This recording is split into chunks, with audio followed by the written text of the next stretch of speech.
months ago. Kind of fell off the face of the earth, so I finally got an email this morning from somebody in Oklahoma, so hopefully we're going to get somewhere now. I was on a call with those guys yesterday. The aluminum trucking. That was the limit. I know. The seat, or the fence looks nice, The the road looks nice, it's a good one to have done, get that project done. It looks good. Yeah, we have left the gravel on top. As soon as the pedestals are moved, we'll be finished.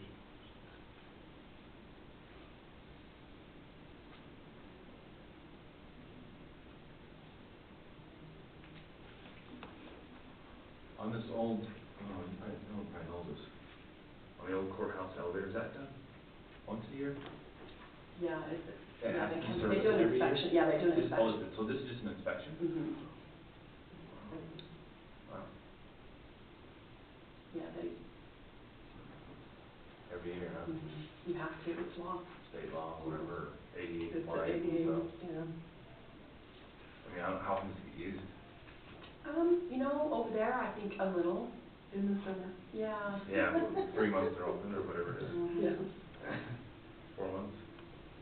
But it's used quite a bit when Is it they're used quite a open, yeah. Yeah. That's good. And that makes sense. I use it when I'm over there.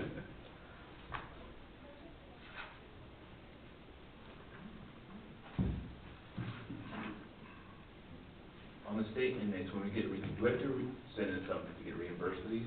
Mm-hmm. You have to send it in? Mm-hmm. So I pay it, and I send a copy of the invoice and a copy of the check to somebody at the state. Do they send She it then reimburses us. quickly, or? Yeah, it's about 2-week turnaround, so it's not bad. Okay. Except when the fiscal year's changing, it gets slowed down because they're trying to close out one. Yeah, so it slows down then, but other than that, it's, Pretty good. yeah.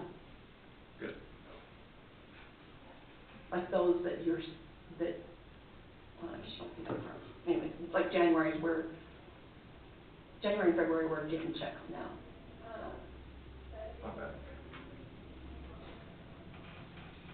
So I had this question last time, and I know you weren't here, so sorry.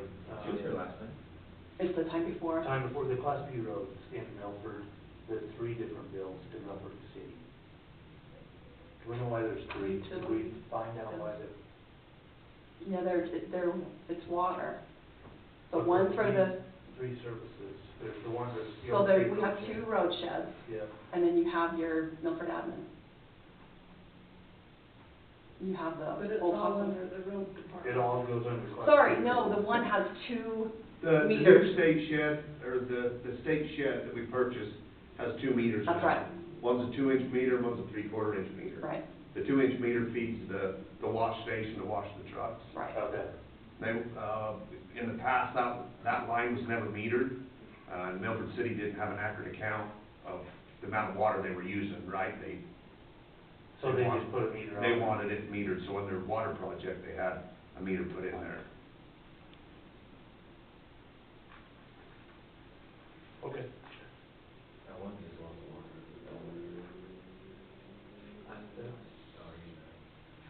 But that's not what it meters.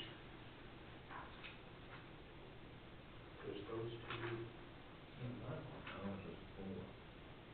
There's one charge for $1.89, and you know what that's for. I'm getting a little picky now, I'm sorry. I think that, and it goes to Milford City. I think that's Susan's. I think if you look at it, I think it's coming out of Milford admin. I think it's postage. She takes her mail over there and runs it through their postage machine. Says utilities, Class B roads. I'll have to look on that, because it's I mean, it's only $1.89, it's kind of weird. Yeah, it's just kind of weird that it's there.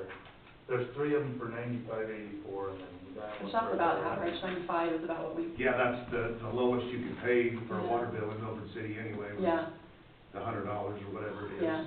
Yeah.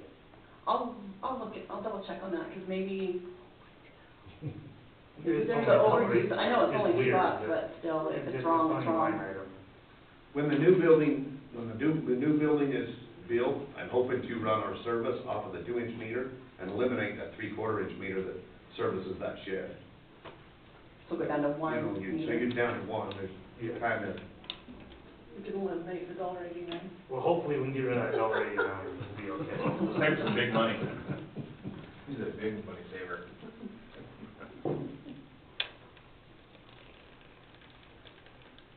Now I'm afraid to ask more questions. Nope, keep asking. Ask them all, so I don't have to ask them. The Utah Independent Forfeiture Award. This is what I talked about last.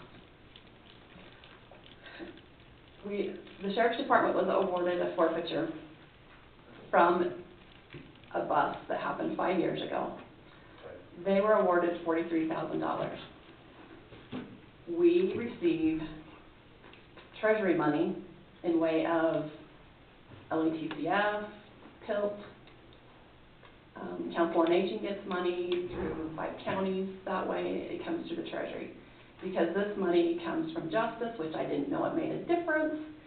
You cannot commingle justice department money and treasury money. So we had to open up a separate account and filter that money through another account to separate it.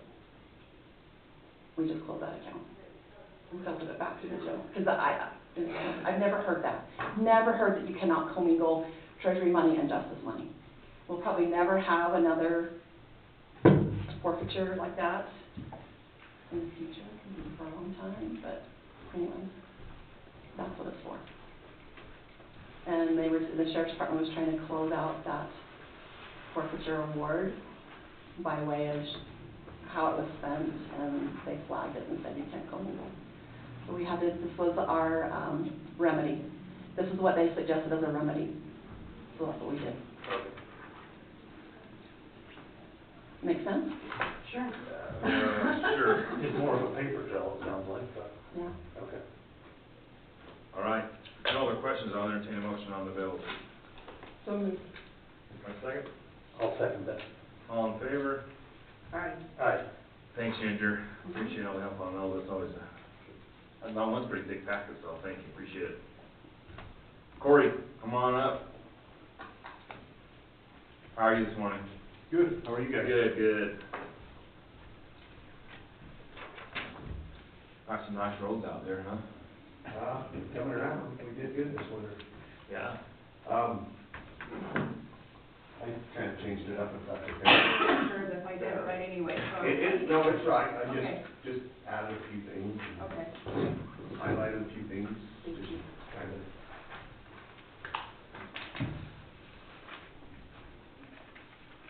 So, yesterday was the bid opening for our chip seal oil. Commissioner Yardley and I opened them at 10 o'clock. So what I'm looking for today is the bid award from you guys. With a piece I give you, blue is the total cost on what our oil would be. Yellow is my suggested award. You can see where it's obviously the cheapest. A little background here, the LNCRS oil is the standard oil. We do our normal chip seal maintenance. The CSS is the oil, we call it the flush coat, which is the top coat, the black. It's what makes the road black in the end when we finish. Them two oils just are standard maintenance chip seal. Moving on down, GM, RSS, PATH, and PMRE are 3 different types of oil that we use, that could be used to do the double chip seal projects. We have 3 small projects that we've discussed in the past that I want to do this year for double chip seal. Of these 3 oils, each one of them is significant. Pretty much each oil company has their own Mix or recipe or whatever. own recipe that's specific to their company. In the past, we have used pass oil, and in the past, there was multiple companies that made pass oil. In the last couple of years, Idaho Asphalt, or Peak Asphalt, has kind of taken their pass oil spec and kept it where nobody can make it anymore. I don't know the proper terms, but nobody can make it anymore. It's inclusive to them. And that's what we've always What do you used. call that when you have the sole, Patent? Patent? Not a patent, but. no, Proprietary? proprietary, something like that. Anyway, pass oil is what we've used, it's what I've used for the last 10+ years that I've been doing the double chip seals anyway. GMRSS, PMRE are both new oils that are out that they're promoting now. With that being said, pass oil and the PMRE are obviously the two cheaper products. I would like to use maybe both, maybe try a test section with the PMRE on one of the roads to, for future knowledge. So you haven't used it before? I never have, no. I have used the GMRSS as a test plot. The last time, on the Landfill Road, there's about a quarter mile of that GMRSS there. But you only got one company bid that out. Yes, and it's extremely high, Yeah. $940, Yeah. $49 a ton. So my suggestion is if you guys are willing to let me do the pass on the PMRE, moving forward this year, maybe we can do one of the roads with PMRE and maybe another one with the pass, and we can kind of Compare. compare them. And you want 60 tons of those each? So it was 60 tons total. So, So we'd probably maybe do 30 or something along that line. However, I could break the freight up to where it was the same. logistically, Easy for them to haul. yes. So those guys are Idaho? It's Idaho Asphalt, who is the parent company of Peak Asphalt. Peak Asphalt's out of Centerville, northern Utah, Okay. North Salt Lake, that area, we're all in But River. you've been, we've been working with them for years. Yes, so Peak Asphalt, is, up until 2 years ago, was pretty much the only one that bid our oil. Yeah. New Rock committed the picture as a startup company, and they actually had to bid the last 2 years. And they delivered a really good product. I was really happy with what they did. They were just a little higher this year. And they didn't offer you a bid on those other ones? No, they don't offer any of the other oils that we're asking for. Because Pete has the, whatever it is. Peak has the patent or whatever on the pass oil, yeah. Okay? Looks good to me. You want a motion? Yep. So you're just going straight through on your yellow on the Peak Asphalt? Yes. And then on the bottom, you'll see the Renegade Oil, that's the distribution company that helps us spray it. Oh, okay. You're ready, good? Yeah. I'll make a motion, we approve we award the bid to Peak Asphalt for the oil and to Renegade Oil for the distribution. Second that. Any other questions, Corey? If not, all in favor? Aye. All right, thank you, unanimous. Thanks, Corey. You have one other thing too, don't you? Yeah, so, Commissioner Yardley has asked me to put together quotes for the new building up to, in Milford.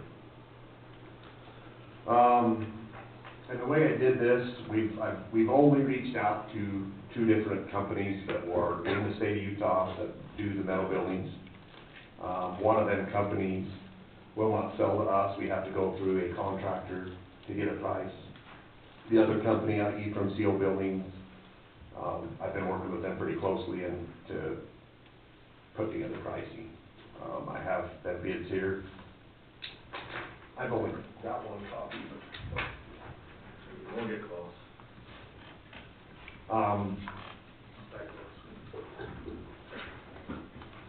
My suggestion would be the Seal Building price. They're relatively close, but then again, the one from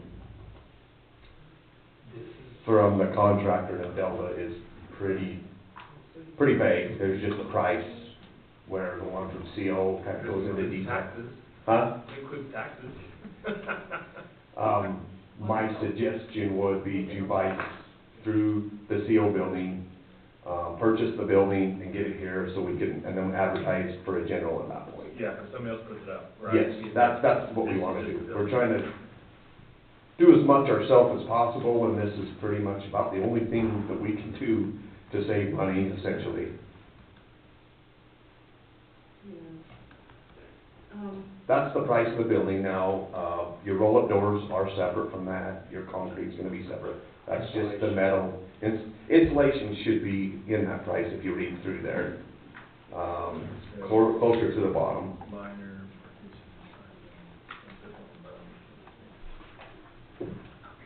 There was a separate price, I believe, closer to the end. Insulation right here. Brian's was just the base. It's really vague, there's no, Yeah, there's no detail. yeah, and I think that's a lot of the problem when you have to go through a contractor, right? He does a good job, though, everything that I've seen he does. His insulation was about 50,000, and theirs is 44, To the base price. in, over and above the base price. Yes. So it's, But then the doors and all that stuff on top of it. Yeah, and then I've got prices on doors right here next. I've called 4 different companies that were fairly local in southern Utah. I've only received bids from 3. I have that here. Jones Paint Glass was actually the lowest of Cedar. This is an install price, if you noticed, with openers. Insulated doors with openers installed is the price. With an automatic opener. With the automatic openers, yes. What's the rules about picking the lowest bid? Like, don't we have some Doesn't leeway? necessarily have to be the lowest bid. Typically, you go with, the procurement code says you go with the lowest, responsive and responsible bid. So did they give us what we asked for in the bid? And is this feasible? And can they actually provide us with service at that price? The other thing to suggest is when we order the building or award the bid and order the building, we need to order the doors ASAP because of the backlog. That's the reason for the price, everything. I'm trying to get everything done as soon as possible so we can keep moving forward and try to get things done this year. So, this is a dumb question, but how do you know the doors fit if they're not in the same company? So every one of them are, if you look on the measurements, I asked for a 16-foot wide by 14-foot tall door. And if you look on them, almost every one of them say 16.2 by 14 size. I asked for that size of door, I asked for insulated, I asked for a row of windows, and I asked for openers. And everybody has bid what I asked. Everybody, one of the companies has a different door as far as different made. Two of them are Martins and the other one's a different brand.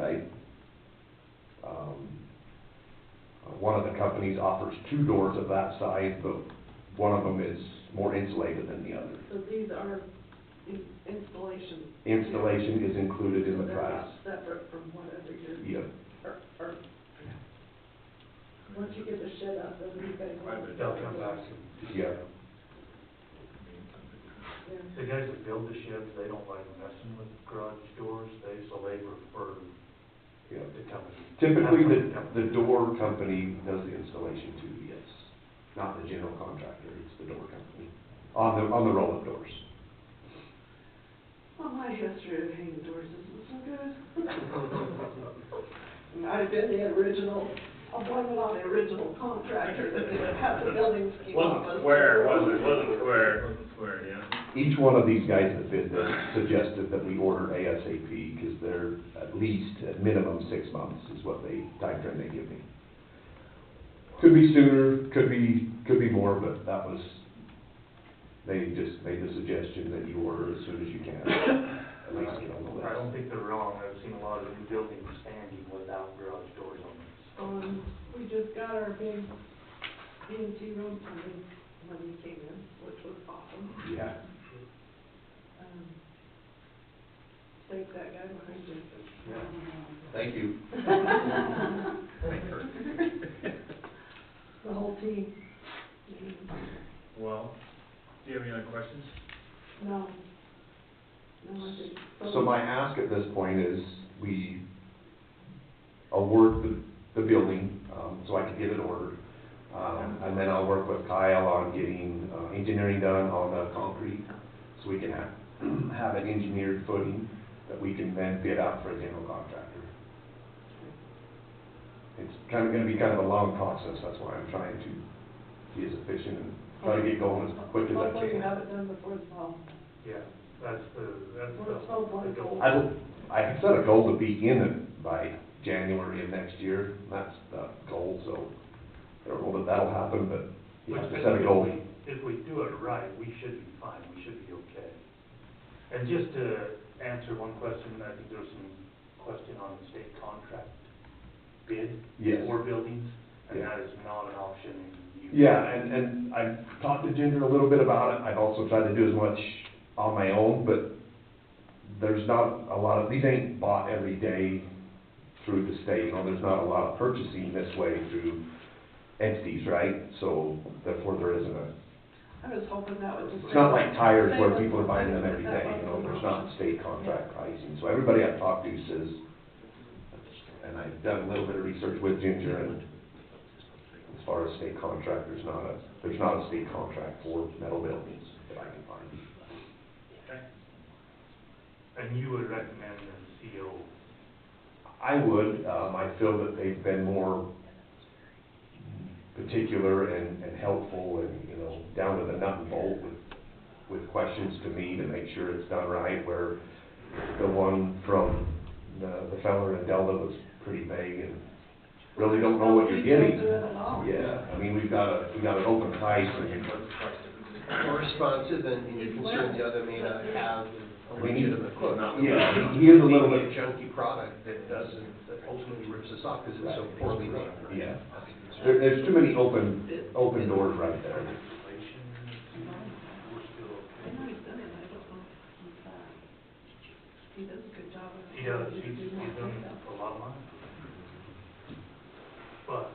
But in the same token, we're gonna have to hire a general to do the concrete and everything else anyway. And to my knowledge, he does not do concrete, he would have to hire that done. And to me, it'd be a lot cleaner if we could just order the building from CO, advertise for a general, and move on that way. That would be my suggestion.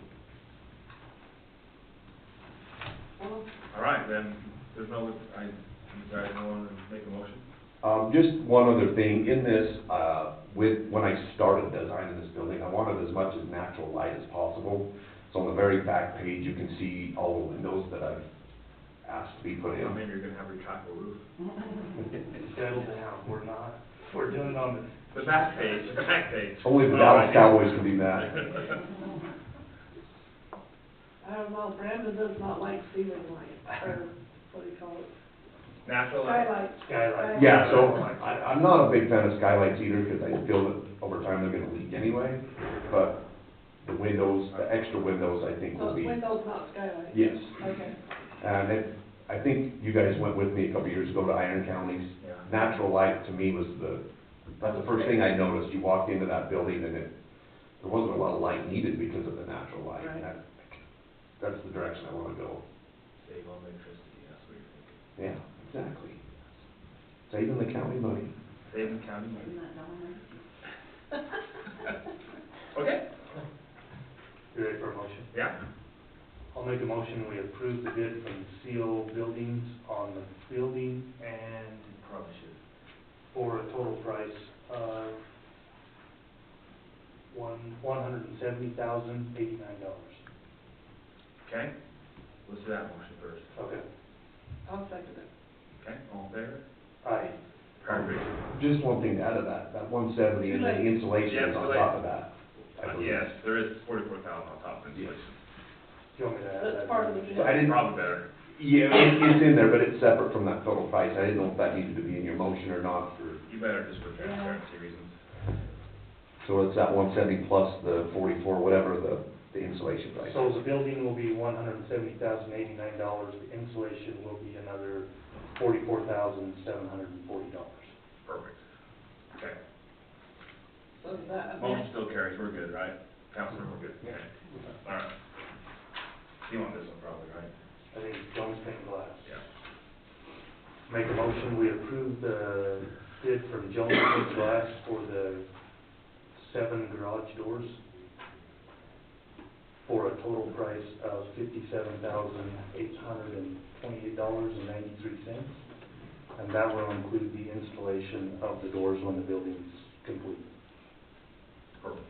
Okay, second that. All right, all in favor? Aye. Aye. All right, Corey, get you a shed. All right, thank you. Thank you, appreciate it. Thanks, George. I have them, or do you need them?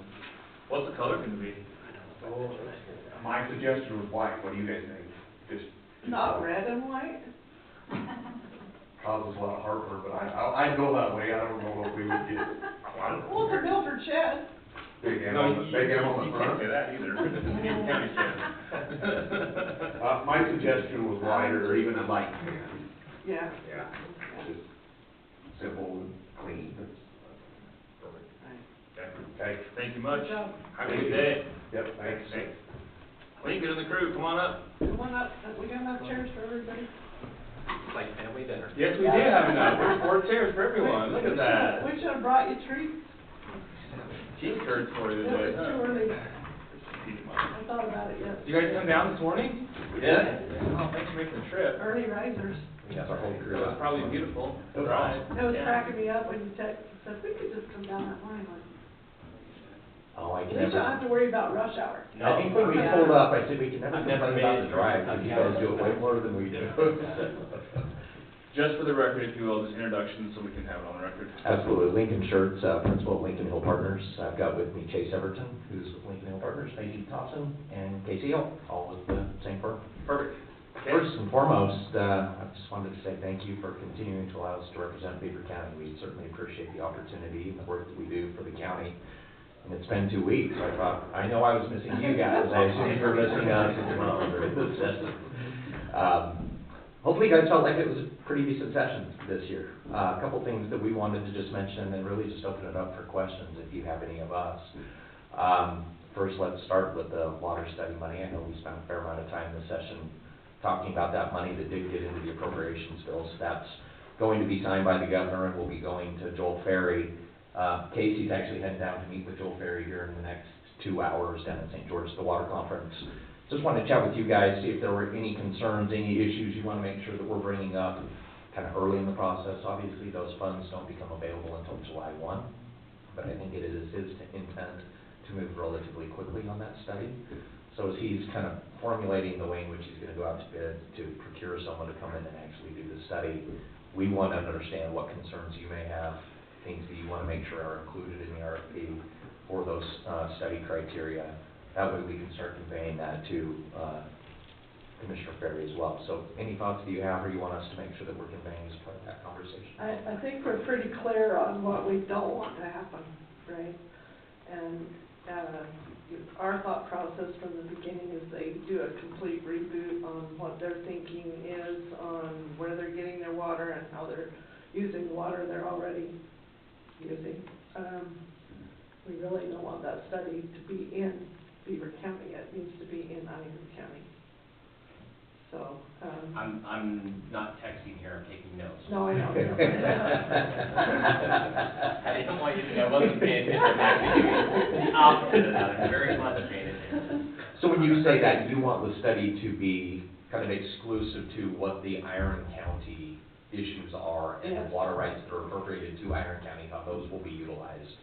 Well, what worries me is their whole entire focus is the Pine Valley water in Beaver County. And we're 100%, we're always gonna be against that, always. We're never gonna backtrack on that.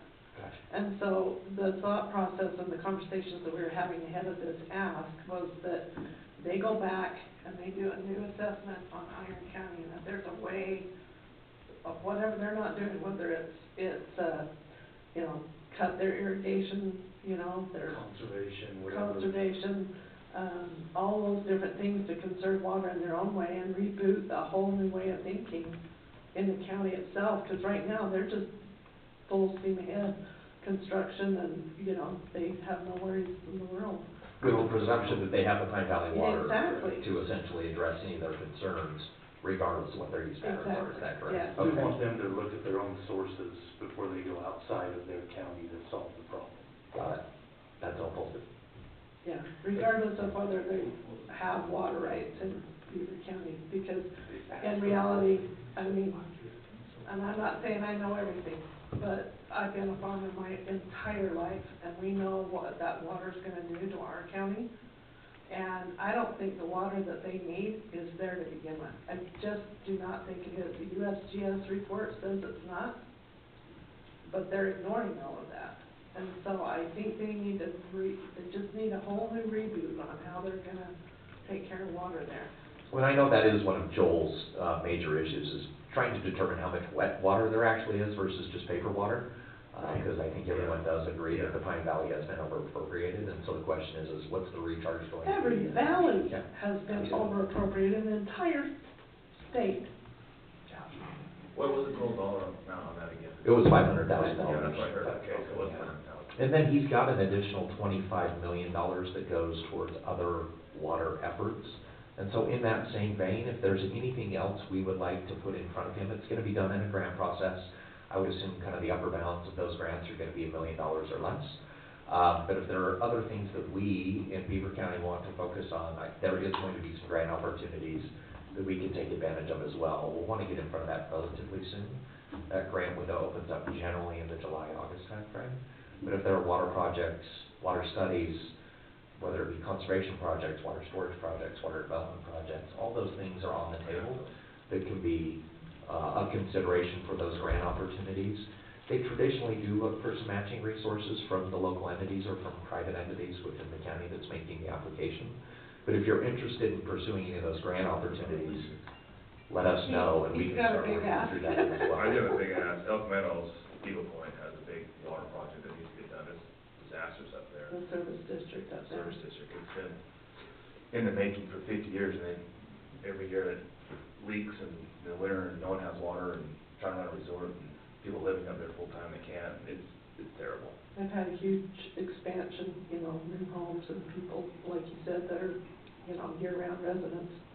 And the winter, last winter really blew it apart. Well, this year's done the same, so we definitely need to look at that before July. And They see got where we're at. some CID funding, right? They do have some CID, but I think it's gonna cost, I think Sunrise Engineering is gonna be a hefty lift. There's a lot of, yeah, there's gonna be a lot. When you say hefty, what's hefty? Everyone's, I Millions. million out of a $29 Probably. billion budget, so I never know what we mean by hefty. 2.5 million. Well, the CIB is like two million, but I think this full fix, this project up there is gonna be like $25 to $30 million, I think. Really? Yeah. Wow. Okay. Well, Commissioner, if we can maybe sit down with you and whomever the other stakeholders are to get some understanding of what the scope of the project is, we can help you with the grant process. Our firm works We on have these our- grants all the time, so we can obviously help you apply for those grants. Our board meeting's Friday, so I'll see what that's about Friday, I'll figure out where we're at. Yeah, and if you want to just find a time that we can Yeah. all sit down, just let us know and we'll make ourselves available as well on those grant opportunities. I know there's been discussion of a USGS study of the underground aquifer in just around Beaver forever. I don't know if we can, if there is some leftover money, if we can ask for that as well. And what's the name of the aquifer? Just the Beaver Valley. Just the Beaver Valley aquifer. Beaver Valley aquifer, I believe. Okay. Okay, so we can write that one down. Yep, we'll get it. Perfect. And then, on grant opportunities, they did refund the rural opportunity grants as well. I know we've used those in the past. I think the last 2 years we've been successful in getting that rural opportunity grant. I would suggest we go back for that grant again this year.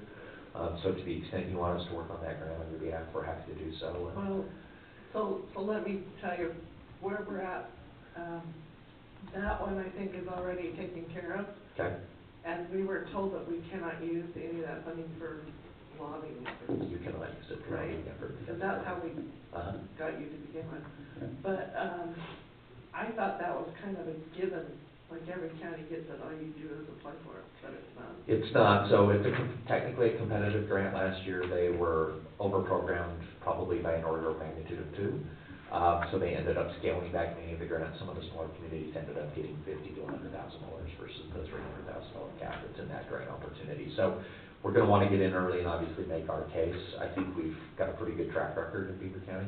Right. And then as it relates to just scoping the project, obviously paying for our services would have to come out of your general fund. Right. But in terms of, having this for other economic development efforts and countywide kind of economic development efforts, I think there'd be some opportunities there. Last year, they divvied that up and spent it on businesses in the whole county. Yeah. Did a facelift on a lot of places. Yeah. So again, whomever the point is on that, let us know, and we should start getting to work on that one as well, just so we can kind of make sure that we're all. One of you two and Jen. Whichever one. Mr. Chairman? Is that economic development for, that's probably your brand. That's economic. No, it's probably me, okay. Commissioner Holling said, I've seen everyone flow to you. Yeah. I think just right here. He's hot now, we'll just dump it all on him. No, I don't. Okay. And then I was happy to hear B&C allocations came in. I know there was a little bit of a kind of cleanup in terms of the technical nature and how they were appropriating those dollars. So curiosity, Mhm. still comparing numbers, like you were pretty spot on ours. Garfield's was not. So what they And did we it- cannot figure that out. It's all based on population. So when we did the original numbers, when that was originally passed, remember, we just did it based on weighted lane mile. Yeah. We did not include a population number. You guys do have a fair amount of people in the unincorporated county, where Garfield County doesn't have anyone in the unincorporated county. And so when you add the population numbers, a lot of the money ended up, that would otherwise have gone to Garfield County proper, ended up going to the cities in Garfield County, because that's where all the population is. So it was going to Panquitch, or it was going to Hatch, or it was going to the. We need, because I had the conversation with both Leland and Jerry yesterday about it as well, and they still couldn't figure it out. Yeah. So, but I had not compared, like their town. And I've talked to Carlos, he's gonna send me over kind of the split so that everyone knows that the full $50 million was appropriated and sent out. It was just a mix of how much of it went to the cities within the county versus how much went to the county proper based on the population component that wasn't contemplated when we Okay, did this originally. and I didn't realize that That makes sense. that the population tied to, out of city limits. Yep, absolutely. Okay. So they look at your unincorporated for the county, they look at your unincorporated population when doing that calculation. And so if you're a county that doesn't have many people in the unincorporated area, then you're gonna lose Which on that. I think in the grand scheme, we were only 10,000 off Yeah. of what the The original original estimate was. Which was great. It's good to have Lincoln Hill. That is. I know, right? He's like, that's why I'm here, so. I don't disagree. We gotta figure that, but that's weird, it's just like the PILT formula. There's so many stupid formulas that just screw us over Yeah. on the population of the rural stuff. Can you tell us the amount of money for B&C that, just so it's on record, for So, Beaver County? I can't remember what Beaver County was. $1,085,000? What was it? Yeah, I think it was $1,083,000. of additional dollars.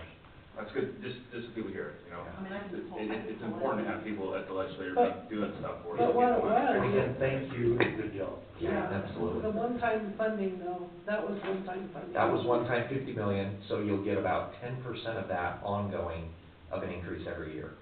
So remember, it's gonna go up annually, but it starts at about $5 to $6 million additional every year into the pool. If you look at your percentage of your pro rata share, Will it's be about. 10% of the one time?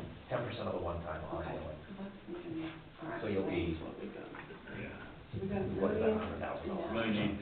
$1,083,881. Yeah, I thought it was. $881.42. So from here going forward, doing nothing else, you'll get an additional $100,000 a year, Right. Right, roughly speaking, right. as a part of that bill the past 2 years ago. Commissioner, And sorry to that- interrupt. I've got a water meeting that starts at 11:30 in St. George, and So you would bug out? I'm gonna head out just a little early, so I don't, I'm not running right into that meeting if we get there, but thank you all, it's good to see y'all, and, amazing guy, taking care of it. Thank you, drive safe. Yeah. Thank you, Jackie. This afternoon. All right. Probably see you down there tomorrow. And then in terms of other things, just want to open up, see if there's anything that you want us to be working on during the interim. If there's anything coming out of the legislative session that you have questions about. I did miss one thing, House Bill 488, if you haven't taken a look at it, go take a look at it. It does allow for additional flexibility on some of the county option sales taxes, that you have that can be used now for correctional facilities. So in the past, these were transportation options that had to be used specifically for transportation. We broadened the use of those categories in rural counties to allow them to be used on county-based correctional facilities as well. So to the extent you've imposed those quarter-cent sales taxes, there's just an additional, if you will, authorization or flexibility on how you can spend the funds. If you remember, Rex Ship had a bill that he was running for Iron County to help with the construction costs of the county jail in Iron County. That bill did not pass. Kind of the piece that they tried to give him a consolation prize was, hey, we'll give you some flexibility if you impose. Wasn't that Evans' amendment? This was that amendment to House Bill 488, which was the Cold War bill. So I know you guys have a large correctional facility in Beaver, just wanted to make sure you're So aware we of that. can use that for infrastructure or whatever we need as far as the jail facility. goes. Maintenance, is maintenance, was that? Maintenance, cost of construction, all those things are included. So it's just, it's not per se new money as much as it is just gives you more flexibility for you to pull dollars for various uses. If that makes sense. And that's on that, is that quarter tax or It's whatever? the quarter-cent sales tax, correct? So with, just for my own Do clarification. you have to impose that, or Well, it's already done. it's already done?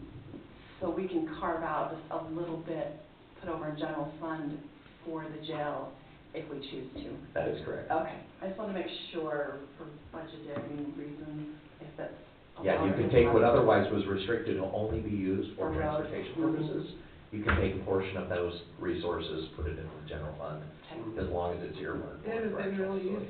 helpful the last few years because we had to do new Yeah, HVAC HVAC and and all that. roof I and mean, all kinds of I've stuff. been saving for that, but we were able to use CARES Act, Yeah. or ARPA, sorry, ARPA. Well, and Ginger, if it's helpful, I'll grab the bill and highlight the section so that I Yeah, can send send it it to to me, you. that way so you when can I'm see. starting a budget, I'm like, Here's the code section, Mhm. yep, I can send it over to you. Okay, That's perfect. easy enough. We did get the funding for the public lands attorney too, tail end, so that was, I don't know how you pulled that rabbit out of your hat. I was getting told yeah, no because the bank everywhere was I go. closed. The bank was closed. That was a conversation that we had. No, I think it was a Mike Schultz and, Abby. Oh, good. Did they put it in Reg's office? No, he got his two attorneys, Okay. or, well, he got funding, one-time funding that will probably help for a while. But the other one is the public lands attorney for the 5 counties. Oh, in the 5 county, okay. Yeah, I knew the 5 county was in there. I thought we were trying to get additional funding for Reg's office as No, well. we had, well, they did do that. Got it. Perfect. That's great. How are things going with the Inland Port? Well, we got. Slow. We got some new businesses coming Yeah, down. we got new stuff There's some coming stuff in. coming just south, Yep. you know, on the south end of, here, there's 2 businesses going in there right now, actually. Anything I we think need to it's be part of doing? the import, aren't they? Yeah, I think Yeah, Yeah, they'll they be are. in the, That in the board. court, yeah. We're meeting with Ben and his team over at the Inland Port Authority middle of next month. So if there's anything you need us to highlight, I know we helped kind of put that project area together. Right. Just wanted to check in and see if there's anything you need us to be doing as it relates to that. We're just still Participation trying to agreement. recruit businesses in, Smithfield's done their other downsizing again, and, these jobs I don't think are paying near what we were hoping that they would, but, the copper mine's Mhm. hiring, so they're Okay. getting fired up again and doing well. The geothermal's moving along pretty good over there, that furlough's they're going like gangbusters, Oh, so. they're drilling like crazy. But I know the big question is, when can they start the incentive on the inland port, and when do they actually call that a project that's going forward? Is it when they start producing power, when they've got a lot of infrastructure in the ground with the wells, but they are not, producing power, right? they're not turning dollars yet, so that was one question we had. Let me find out from Ben when they set what they call the base year. So they set a base year value, and then you capture all the increment for any additional infrastructure investment that's being made from that base year going forward. So if they're making financial investments into the infrastructure for Furbo or any of the others, you would hope your base year is set now, because as you remember, it's all post-performance. Right. It's in essence, they're getting a rebate on the taxes they would otherwise pay. And so to the extent we need to have the base year set, if you're wanting to collect any of that tax increment dollars, and I can check and see when they set the base year, and I can't remember off the top of my head. what's in their participation agreement, but I can look into that if you'd like us to. Okay. All right. Push for a data center or two, we'd love a couple of those. Work your magic, we'll take some. I hear you. Well, that's all we had, Commissioners. We just want to say, again, thank you. We were running through the area and wanted to stop in and tell you how much we appreciate having you guys as clients. And happy to be here. Please use us and abuse us as a resource, not just during the session, but outside the session as well. So, always here to help. Glad to see your faces down here and not at the Capitol. Yeah, absolutely. Good to see you all. Absolutely. Thank you very much. Thank We you. really Good to see you. appreciate it. Enjoy St. Yeah, George. Thank you. You bet.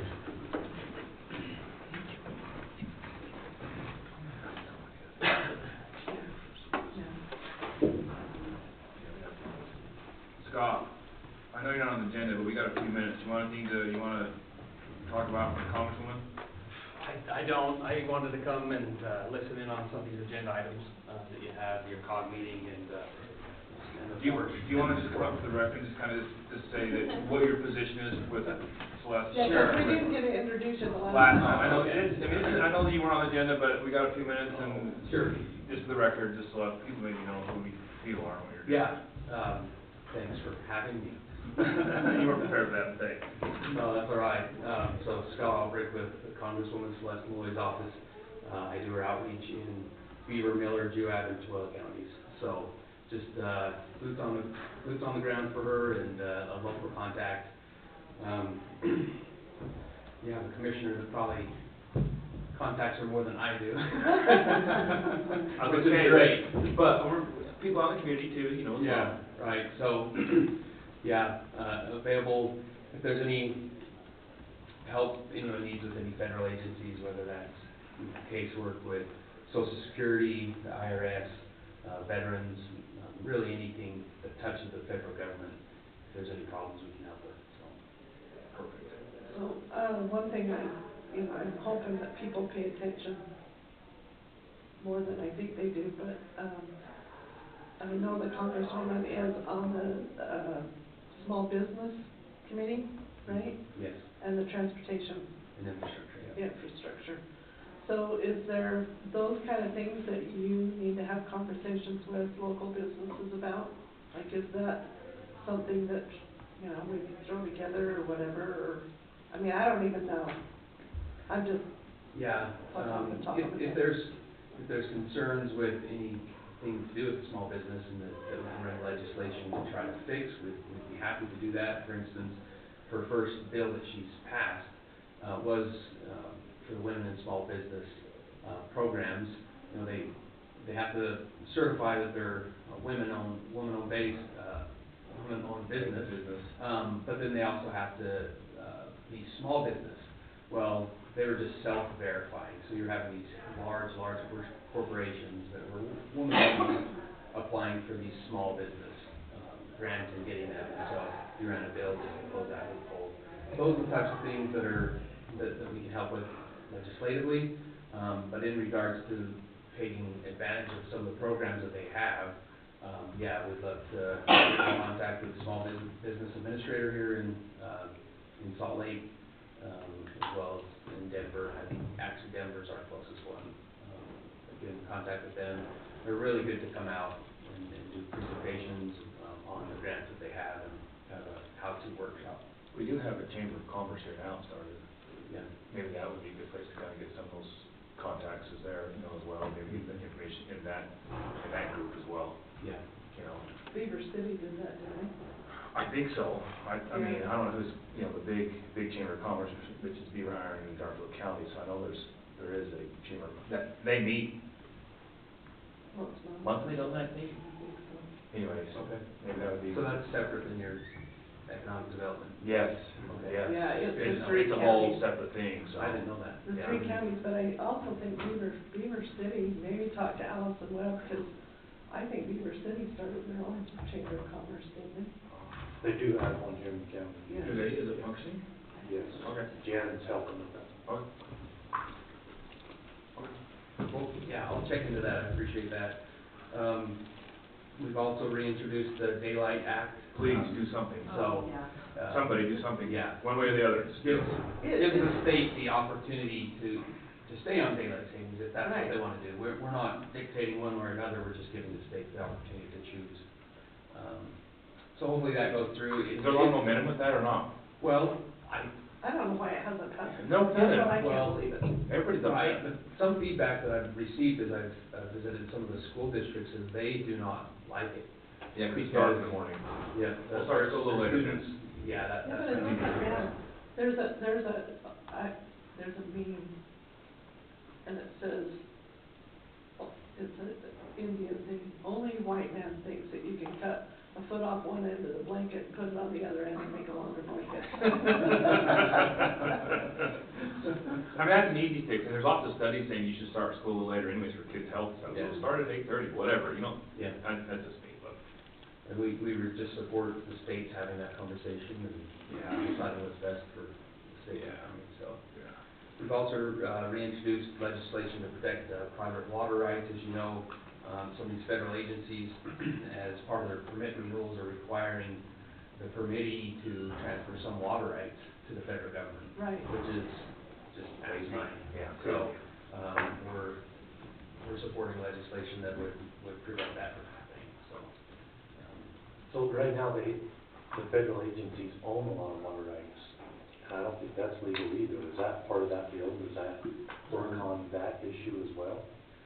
Not that I'm aware of, but I will check into that and get back to you. Okay.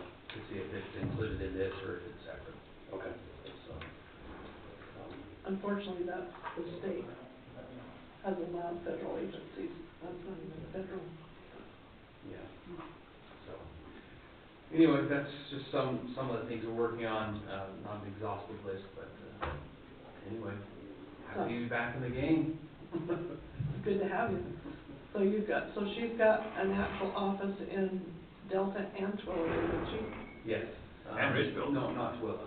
So, Oh, not St. Twilla. George, Delta, Richfield, and then, Salt Lake. So, It is in Salt Lake, it's not in Davis. it's in, this is really bad. I can't think of the city right now. It's not West Valley City or? No, it's not. I don't know. It'll come to me, sorry. Okay. It's in there, It's yeah. fine. It's somewhere up there. Yeah, we don't need to worry about it, because that's not where we're gonna see it. Yeah, so, yeah, the Delta office first and third, Thursdays, that's where I'll be, and then Cindy Bullock is doing the Richfield office, first and third. Wednesdays. Actually, she's there every Wednesday. Oh, every Wednesday. Oh, okay. Yep. Well, Good then. perfect. Thank you, Thank you. appreciate it. Good luck. Bountiful office, that's what it is. Bountiful. There you go. It should have been easy, that should have just rolled right off. I the know, tongue. right? I lived in Bountiful one summer, in between my junior and senior year at college. Yeah. Anything that I can pass on to the congresswoman or anything that we can help you guys with? You can tell her thanks, I'm sure she knows that, but still tell her thanks for the county, right? Tell her to Yeah. get some rest. Yeah. She's killing herself right now, I don't know how she keeps up. I don't know either. It's great. Crazy. It's, yeah, you go over the calendar, it's just. Do you have Jana's cell phone? Yeah, Would you send that to me? sure. She's the public land gal, or whatever, the Yeah, legislative. natural resources or whatever the technical term is. Yeah. But, Okay, I'll send you that. guys haven't heard anything about summit, if anybody can make it to the summit meeting? I haven't, I'm letting Cindy run with that conversation. I'm just part-time, so I'm not gonna go, but Yeah. we'll see if she can. All right, cool. All right. All right. Thank Thank you. Good to see ya. Appreciate it. You're more than welcome to stick around, obviously, too. Yeah, I will. Okay, good. Well, I don't know if anybody else is gonna show up or not. Our faithful mayor. Apparently nobody else coming? I'm here with Minersville, or I'm here for Minersville. Oh, you're kidding? Yeah. Okay, well, that's good. Good. Yes, Nice. Seems I can't get anybody else to answer the phone, so you got delegated, huh? yes, Come on tell up. me. Come on up then. Actually,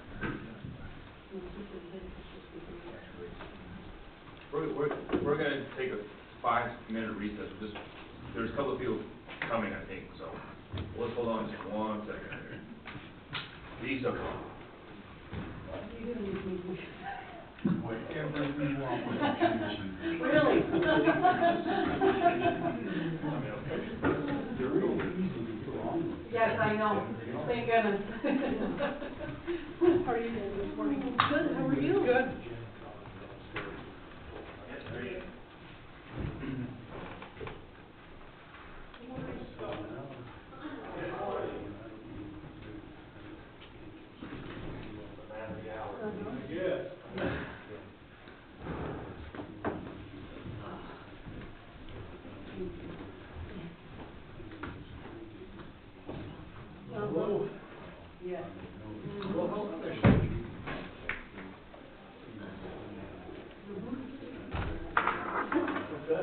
by Mr. Gibson. That's all right.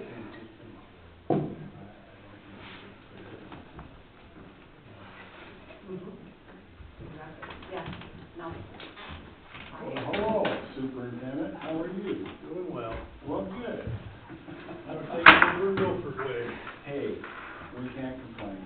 I stirred up enough trouble out there yet?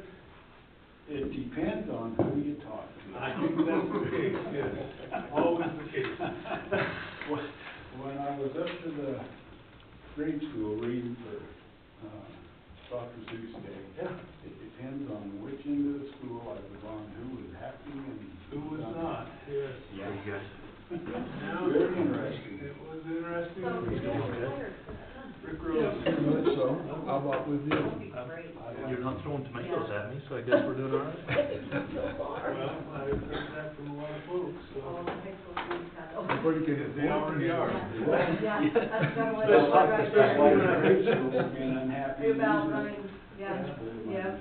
You can't blame them. No, The Yeah. high school was really upset when I said, Yeah. no, he has a new job next year, and he can't help you anymore. Yeah, it was really interesting. absolutely. Going from Oh, yeah. classroom to classroom and reading to the kids and Yeah, getting input. for sure. At least two would have been really upset, and the rest could have gone either way, depending on. You're pretty much right. But it is what it is. You made it, I think. Today's the first day of spring? Yeah. Well, spring was in the air, so I had to wear something. Well, there you go. I look like an Easter egg, I know, you dragged me out of my yard and looked to come over here. I've been We haven't seen waiting your- and waiting to get out in my to yard. finally have a nice day. Yeah. Well, you're supposed to have, the whole entire week is supposed to be in the sixties. Well, I'm gonna be out in the yard. My app shows snow next Tuesday. Is the first day of spring on the 20th? It is? See, I thought it was tomorrow. Because of the leap year. Oh, is that why? Yep. It's leap year, that's what screwed us up, because it's always the Would twentieth. have been the 20th, but it's the 19th. I learned something. I was gonna argue with the news last night, and they said today's the last day of, and they're like, no, it's not. Oh, our clock is crooked. Yeah, it's small, it's the world. Not even very hanging on. Somebody's playing ball in here apparently. Probably. Yeah, Sunday it's supposed to be snowing 39 degrees, so. Yeah. It's been a cold one. You can keep it over here. I don't think it's gonna be spring. Are we back on? Just teasing us, that's all. All right, we're back from our recess. Next time on the agenda, thanks for being here, guys. If you will, just for the record, just kind of, just your name and who you represent, why you're here, or why we're doing it here, right? Yeah. So, Superintendent Dave Long, I'm here for the school district. Perfect.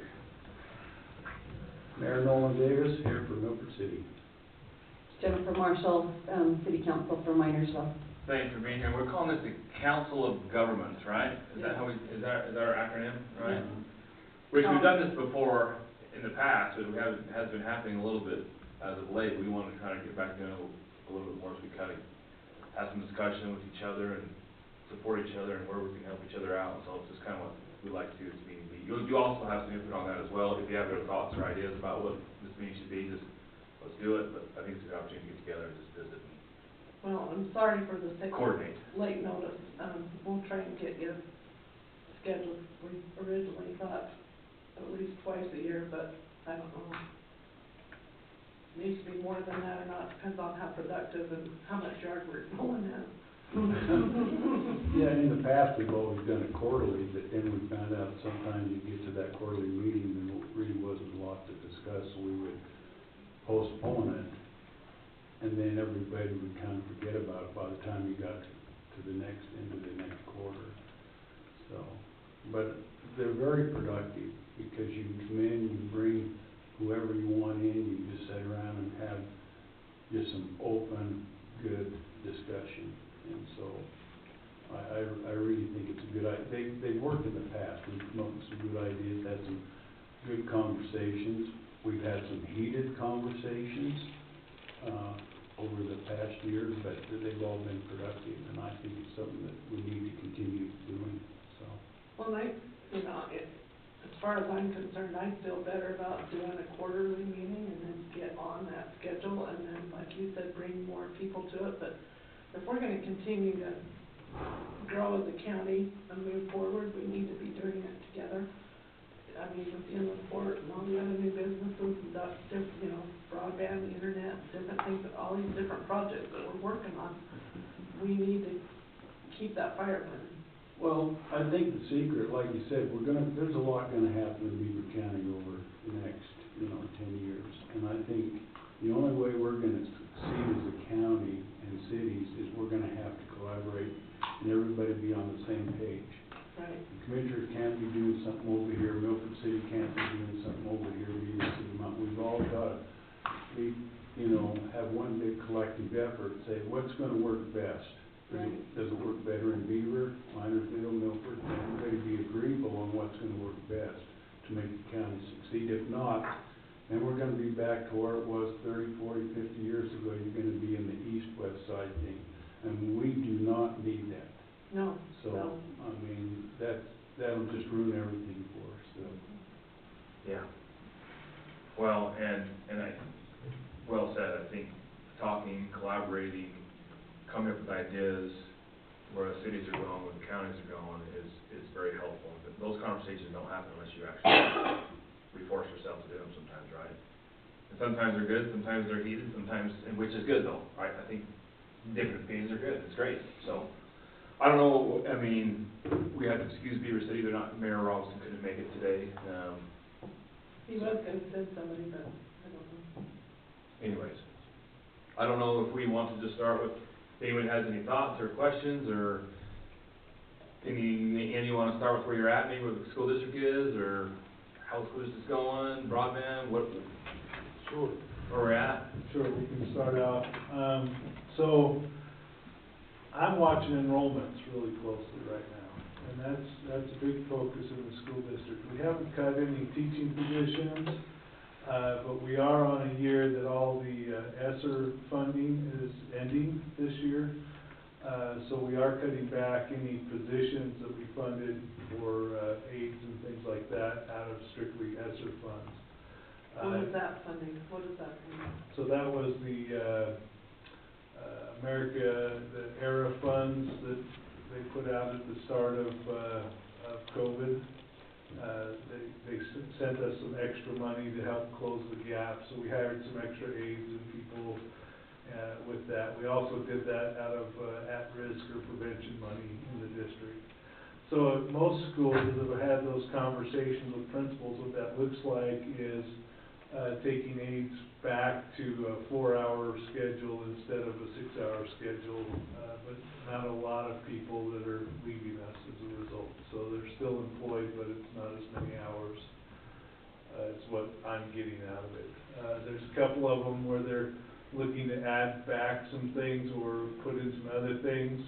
For instance, up at Belknap, they've added an extra half teacher for next year out of their Teacher and Student Success Act funding from the state. So that's under the principal's control, and he's added that back in. So we'll actually have half a position more up at Belknap to deal with class sizes and other things up there that they're working on. We were really hoping this year that the necessarily existent small school funds would change.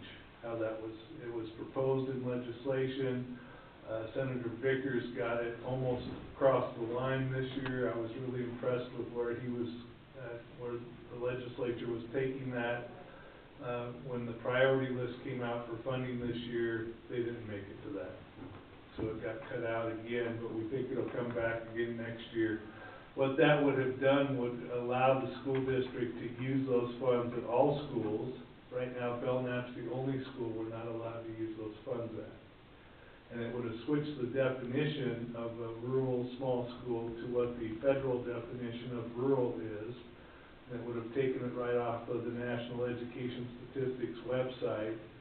And by definition, our entire county is rural or rural town, rural remote, because we're more than 45 minutes from a Walmart, essentially. So so. That's how they shine, huh? The argument, well, that's the easiest way to help people understand. Yeah. How that That's a category, plain term how for that category fits. Where I'm But, fixed. the nest funding's been a real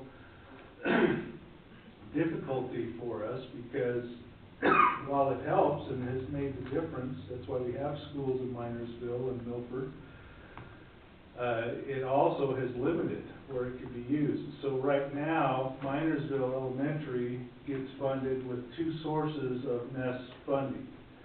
And the first source is K-6 and is actually less funding than the second source for grade 7 and 8 by the state's definition of these funds. And that's why we've been moving to try and get that definition adjusted and free up how those funds will be made available. So I say all this to get back to the enrollments conversation. We've watched, and we were down again at the start of this school year, thank you. We How seem much to, down are you, sorry? we seem to have stabilized. So we're at 1,440 students right now. And that's Now, kindergarten through 12? kindergarten through 12, yep. 1,440. So what kind of cut is that? So we've, since the announcement a few years ago of the hog farms closing and that kind of thing, we're down about 100, 150 kids total, which is the low end of what we were targeting would at least hit us. The other thing we're concerned about is as we look at birth rates. So looking at the birth rates for our county, we don't know they'll come in these packages, but we know we'll have on average 30 kids less a school year. And we're in the third year, I think, of that 5-year birth rate numbers that we were tracking. So knowing that, having that 30 kids less automatically just takes us down staffing and everything else across the district because we don't generate enough funds with the students who are left to fund all the positions. So we've been really careful about how we've done that. We could have cut about 4 positions by strict formula at this point. We've cut about 2.5 positions overall. And when I say positions, I'm talking out of the teaching side as well as the classified side. We do as much as we can to not hit the teaching side of that equation. So that's how we've been watching this. With everything going on in the county right now, we're really looking at this and saying, okay, have we hit that plateau? Are we going to be bottomed out? And will we now grow again as people and jobs come in? We think we're getting there, but we're really taking the stance of wait and see.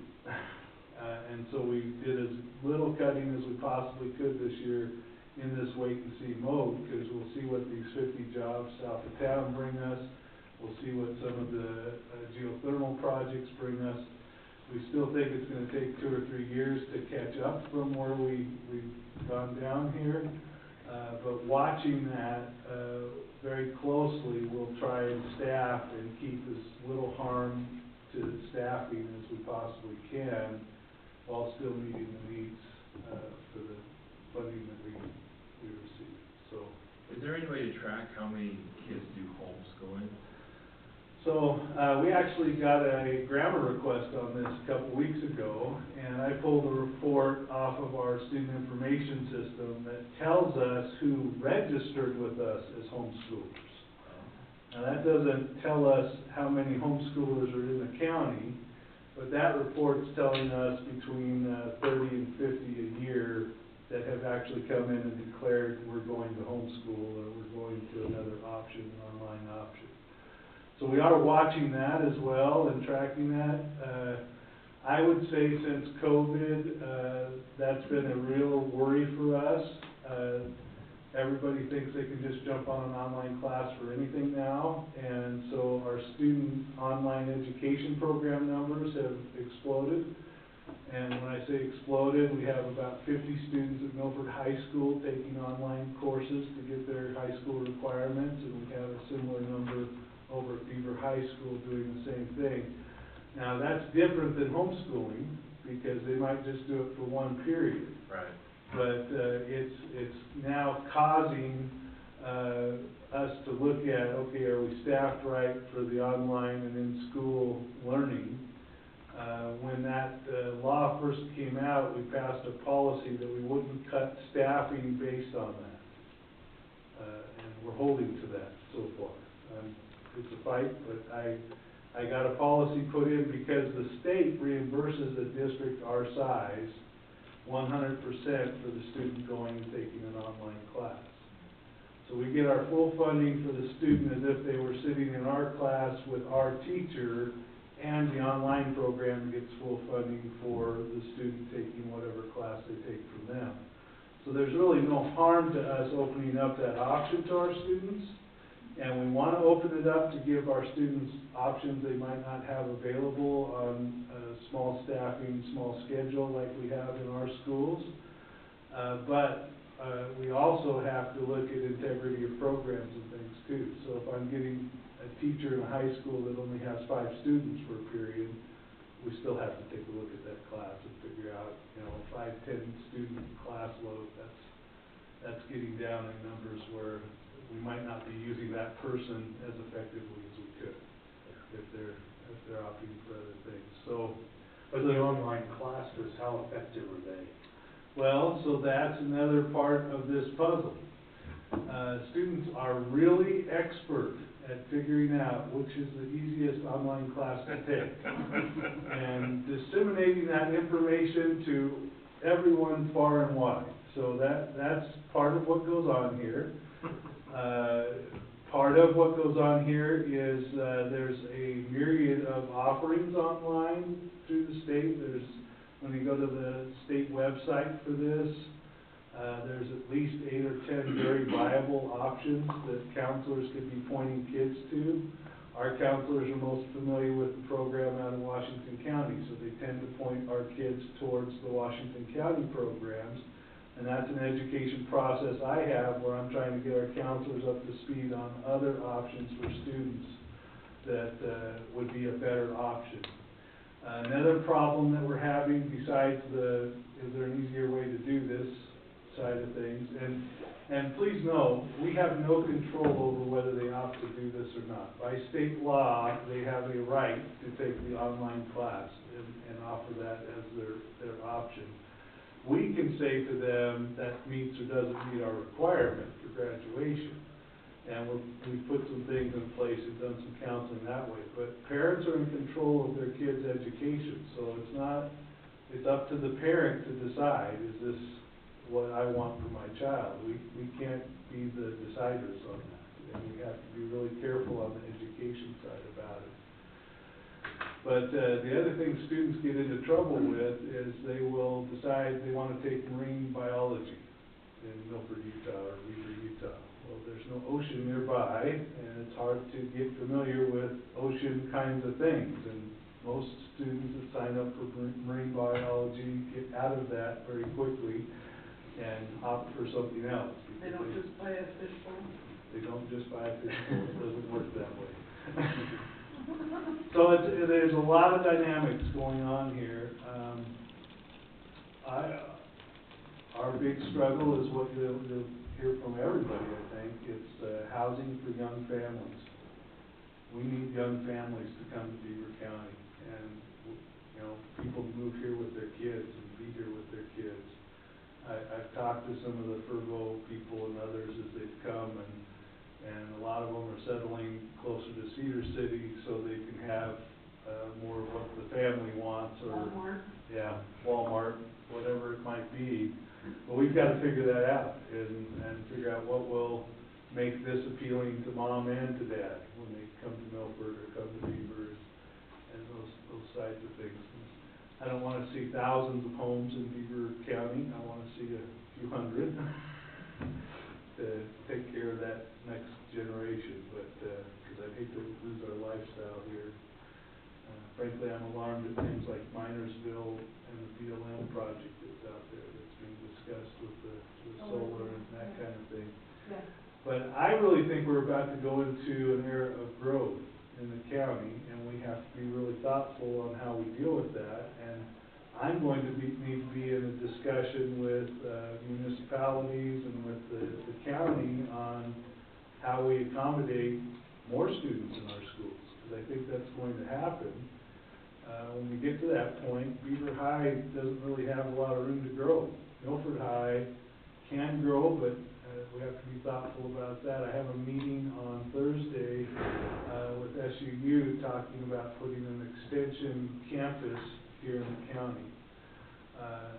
Now we're talking about putting that in the old Beaver U for a temporary housing, but if I had my wish, if we were really interested in helping with the projects out in Milford, I would want to build an extension campus on the Milford High property and build a building there that adults and youth could use. If short of that, maybe we do a partnership with the hospital out there, the old hospital facility or something. That the county owns now, yeah. That the county owns now. I mean, there's lots of options, but I think getting something like that into Milford is really critical right now.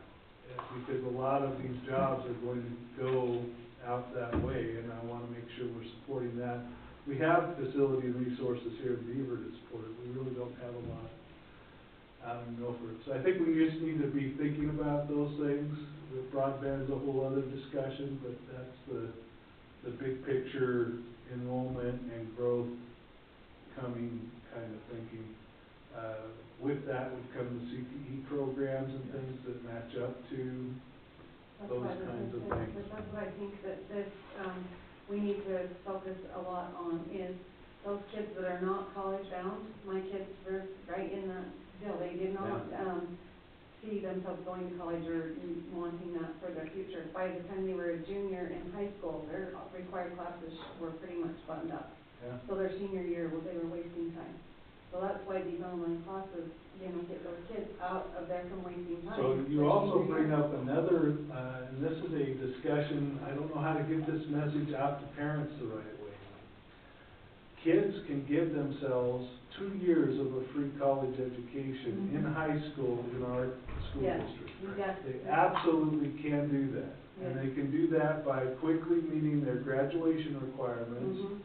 And then starting to take more and more concurrent enrollment their junior and senior year. And why kids are in a hurry to check out mid-year, senior year, or the end of their junior year, I don't understand, because you're talking $5 of credit for classes if they take them through us while they're still in high school versus the full tuition and all the costs of going down to college. We need to look at the industry that, offering a CDL course their senior year. That would be ideal, and all of the medical assisting and the CNAs, I know they do that, but we're just missing the boat for the boys.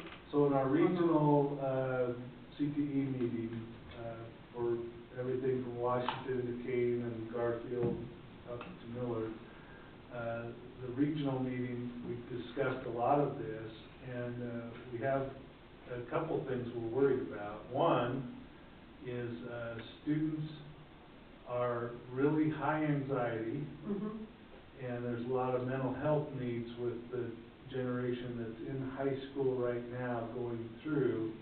And you think about it, they've been hit their whole lives with war and plague and you name it, don't go outside, it's bad, there's people, you'll get kidnapped. I mean, we have scared these kids to death.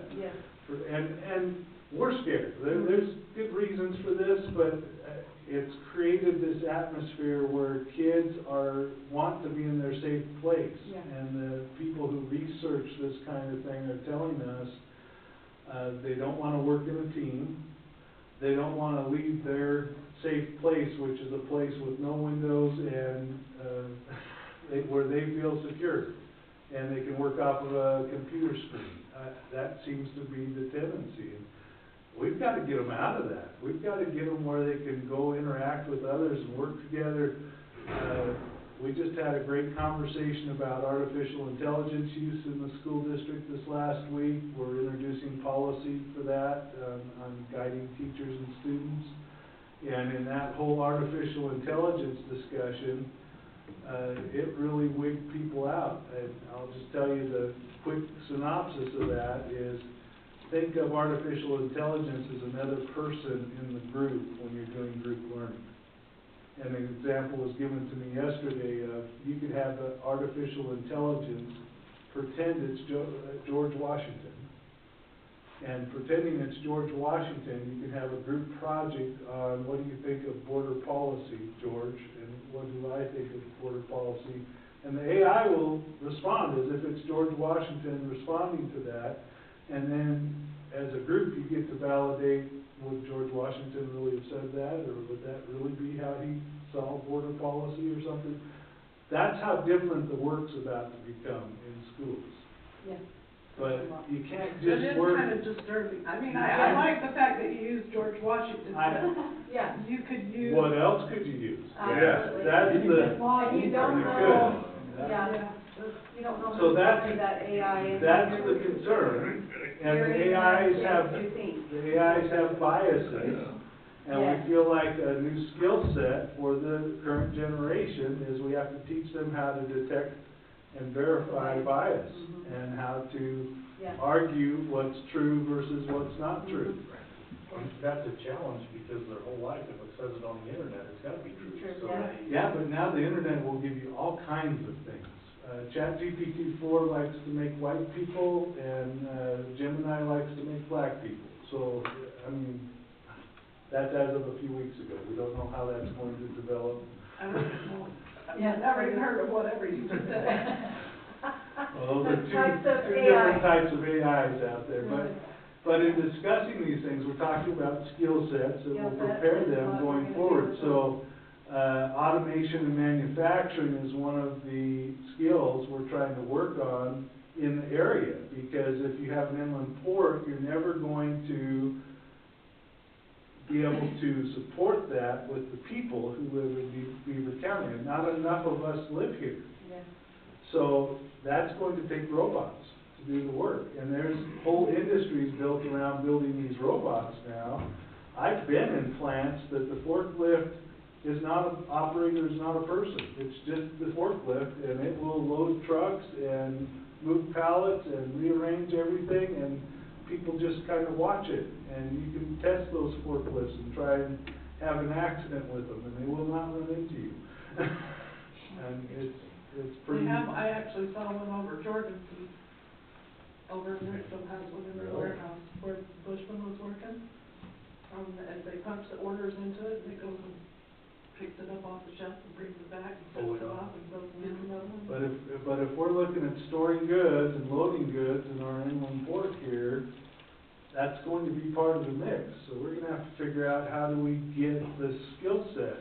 We've had computer science in this district for the last 5 years. The state gave us the computer science grant, but we've been teaching basic coding skills from 3rd grade on up now for 5 years.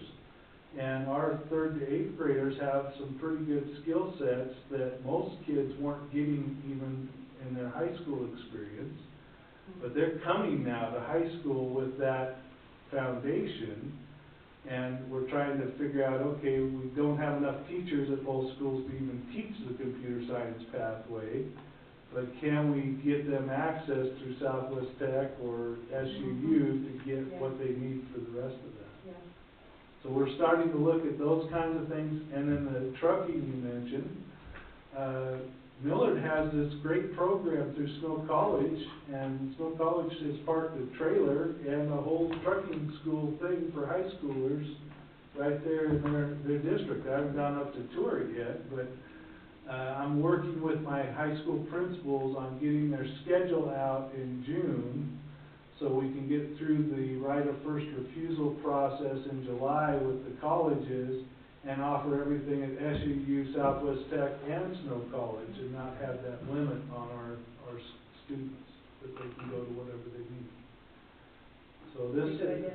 these are the kinds of things we're trying to reach out, because Snow College will offer 5 sections of a class, not just one, because they're built around doing that. But SUU and Southwest Tech are doing things geared for our area, so I don't want to lose that either. Exactly. Yeah. We've got to figure out, how do we open up the most options for our students. Yeah. So, I think we will keep them in the schools if we can get these things figured out. and not have them take Well, yeah. online or get out early. And I think that's the counseling side of this too, and teachers being aware and parents being aware. So help me get the word out better, because I think this kind of conversation would help the communities Absolutely. if they understood all the things that are available and that we're trying to make available to their students. So I have another question for you too. What are the requirements for homeschool kids going into college?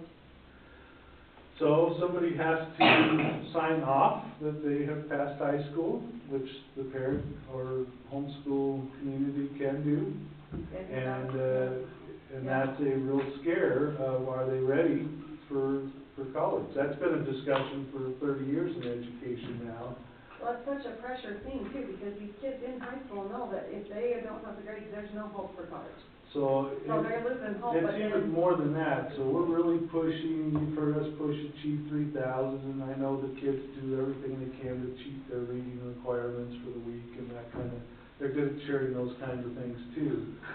But the state requirement now is that a third grader, 70% of our third graders be at reading grade level by the Lexile measure, which is not what we measure in Dibbles. We can do a comparison approximation of what Dibbles is, but all of my elementary principals are scrambling right now, because when they put that in law and said, you will get third graders to this level, we're being asked to step it up again.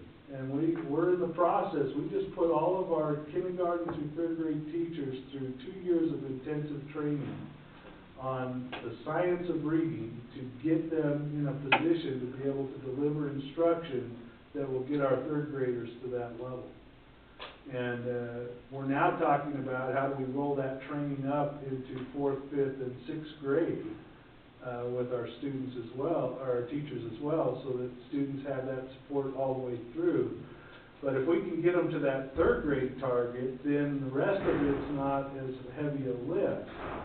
But the students were shocked the first year we introduced Achieve 3000 at what they were being asked, the level they were being asked to read at as seniors in high school. It's not what it takes to pass the state exam. The state exam is written at an 8th grade level. The senior in high school level is basically you can read Shakespeare or the Bible and you understand it all. And if you can't do that at a good reading rate, which is 20 to 30 pages an hour, you're not ready for the next stage of life. And I don't care if you're going to be a mechanic, a lot of those mechanic manuals are written at that 1350 Lexile level that we're targeting. We had huge growth the first couple of years, and we're still having huge growth. We blew their model out of the water for the company that provides, and it's McGraw-Hill owns Achieve 3000 now. But we blew their model out of the water because our kids have figured out, wait a minute, there's a chart on the wall that the superintendent's given me that says this is where I'm supposed to be, and I'm here, but I know I'm smarter than that, and they got up to the level, we had a huge number of students get up to that level that they were supposed to get by the end of that first year, and consistently since. And the teachers have remained committed to having that part of their day in the high school, which nobody has a reading time during the day in high school. We have reading times during the day in our high schools. It's just 20 minutes a day, but that's enough to really help them check in on that level. Well, we want them doing that. We want them to take self-ownership of it. We don't want it to be a teacher telling them what to do. We want them to look at the chart, see where they're at, and work on getting better, just like running your laps and timing your athletic skills and things.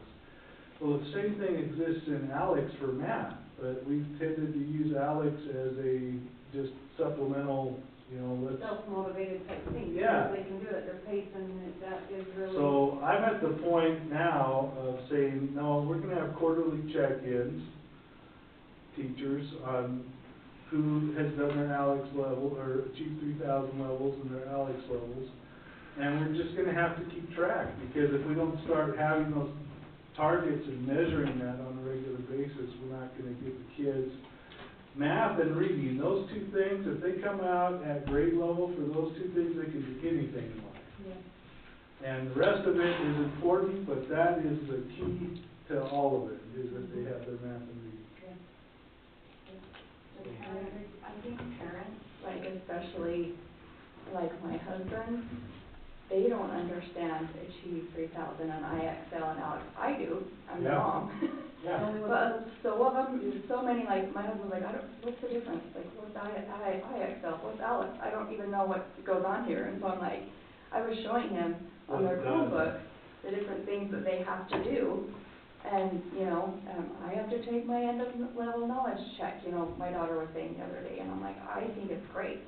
Yeah. But I'm like, I wish they would, like, you know, pay more attention to what is on those Chromebooks for those kids, because there's a lot of things, and they, like you said, they want to reach those goals that they've been given. And maybe that's the message we need to be sending out. It's time to have your child get out their Alex and show you where they are.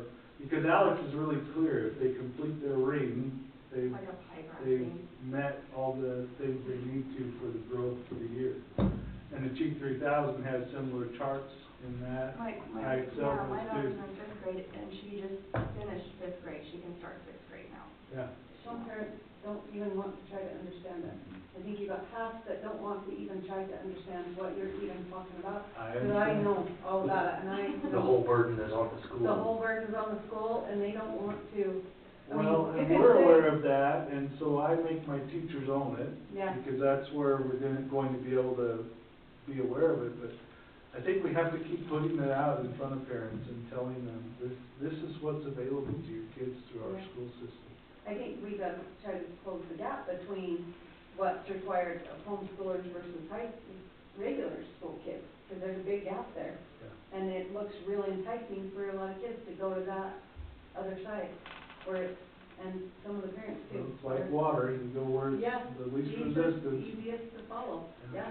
So the college thing really, But I think those are messages we need to get out, and I mean, we're the county that invented TV. yeah. We can do these things. Well, the guy was here anyway. I love your, Yeah. that's good inspiration. Yes, Yeah. Excellent. Yeah, So Good. that's yeah. the school district in a big nutshell. Good Sorry it conversation. takes so long. Yeah, no, you're good. Mayor? Well, let's see, if we schedule the next 4 COG meetings, we could probably work on the school stuff that you just described. We'll start with number 1. Do it.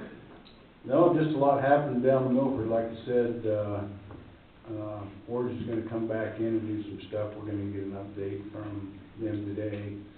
Fergal's just, I mean, it's just going crazy up there. I went up and toured the side of their fracking facility here a week and a half ago, and it would just amaze you what's up on that hill. I mean, you have no idea what's up there until you get right on site with them, and it's amazing what they're doing. They're running 35 employees shift right now. They expect to be up to about 150 by the end of the year. Like the superintendent said, housing's a big need. We're working with some developers on some areas in Milford. We don't have a lot of land in Milford, so that kind of limits on what we can do, but we're working with some developers and some property owners. We're looking at, we have an individual that wants to build a RV park, and so that looks real good and promising. So our goal kind of right now is, and when we meet with these people, when we met with Fergal, when we met with the mine people, we told them, you know, take ownership in the community, live here, bring your kids here, that's what we want. We want to kind of control the growth. Like I said, we don't want 10,000 people moving in overnight and have the need for 500 houses, you know, overnight, because that'll never work here. But we kind of set a goal in Milford that where if we can get 25, 30 homes and a nice RV park, we can kind of handle with that and with the travel lodge.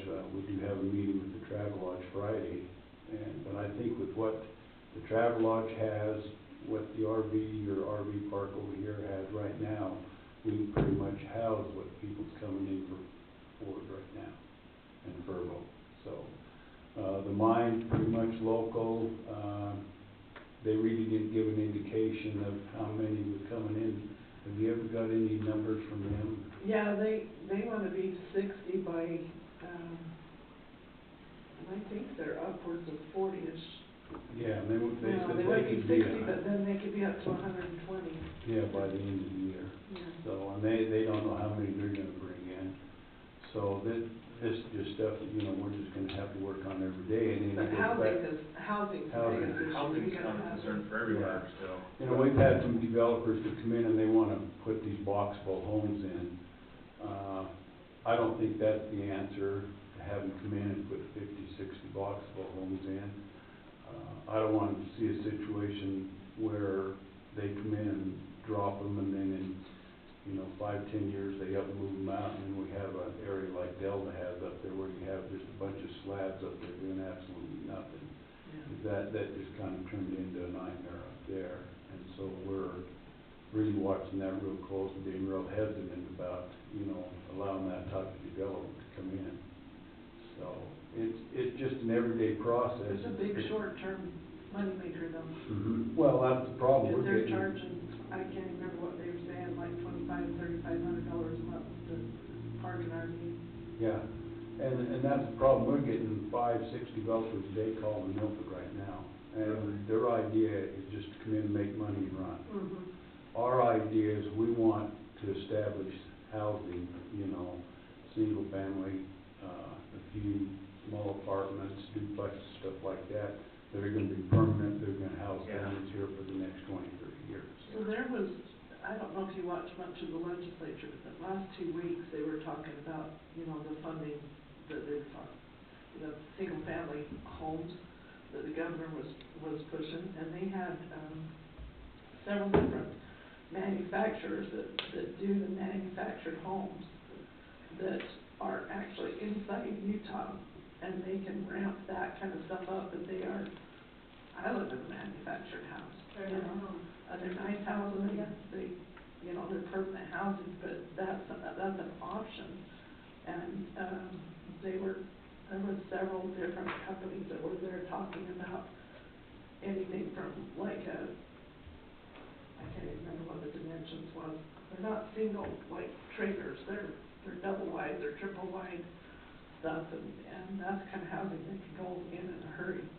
Well, and that's what we want something that's gonna come in and develop and be permanent. Permanent, You know, one developer we're working with out of St. George, you know, his idea is maybe bring in some portable, but as it's removed, then permanent housing in. Right.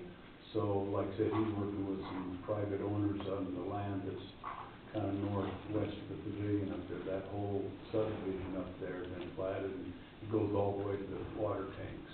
And it does have water and sewer in there right now. So they're kind of trying to see what they do to develop that right there. So, like I said, we're working on maybe getting that RV park where the old Lions Club RV park is. They want to develop that. And so we're probably going to sell more land from the city so that can be actually larger. But that's about all the land we got. The only other land we got is just south of the golf course where they tried to plant the portholes that didn't take because of the salt in the wells. And so the possibility of using that. The other thing is there's been talk of moving the horse arena. And we thought once about moving it just north, that we wouldn't accomplish a thing. We would just have the same small arena where we couldn't house livestock or anything like that. So the possibility of maybe moving it to the south of town, right just south of the golf course, to me would be an ideal location. So we're gonna have some conversation on that too. So, like I said, the biggest thing is just gonna be housing, and then be respectful of what's going on, you know, in the county, keeping in touch with, you know, the superintendent so that we don't have, you know, 50 families move in overnight, you know, with 4 or 5 kids apiece. Now we're thinking, now where are we gonna put all these students? So, you know, we wanna gradually grow, and we need to grow. We're kind of stagnant right now, and so we need some stability in Beaver County. So, this is really a great opportunity between, you know, Forge, between Fernville being in, between Rototherm, you know, is another project that's starting up, they're starting to drill in now. Michael Dav said it just depends on what they find, how large they get. Like I said, you got the mine, you know, ramping back up. Inland port, you know, we don't know where that's gonna take us. There's just so many options with that out there, so a lot of things are gonna happen over the next 10 years. So it goes back to what I stated earlier, we just need a lot of conversation. And I think this, COG meeting that we wanna have, I think we can accomplish a lot in that and have a lot of conversation in that, so. Okay. There's a public meeting, April 25th, that, Ford's gonna do, actually it's Verbal that's actually gonna be putting it on, and they're gonna come in and have a public hearing so they can just kinda tell the citizens what's going on up there, talk about fracking and everything, talk about the so-called earthquakes and everything that's taking place, even though we have 10, 20 every day around here, but they're gonna try to put everybody's mind at ease on some of that stuff and kind of give them an idea actually what's taking place up there, the way they drill, the way they frack, and the way they fill the voids with sand, so they don't compress, so that's where they pump the water through. So it's quite a process, so I think it would be. Are they getting their sand delivery yet? Yeah, oh yeah, they've delivered, they've got piles of sand, they brought it into rail, That come on rail? the Came on rail? spur at, Smithfield, and they've had trucks in here, 4 trucks that deliver in 24 hours a day, so. Wow. So, 6 o'clock, or what time's that meeting, you know? 4? 4, yeah, because then there's a work meeting after that, so, yeah. It's just down in the city office? Yes, down at the city office, so.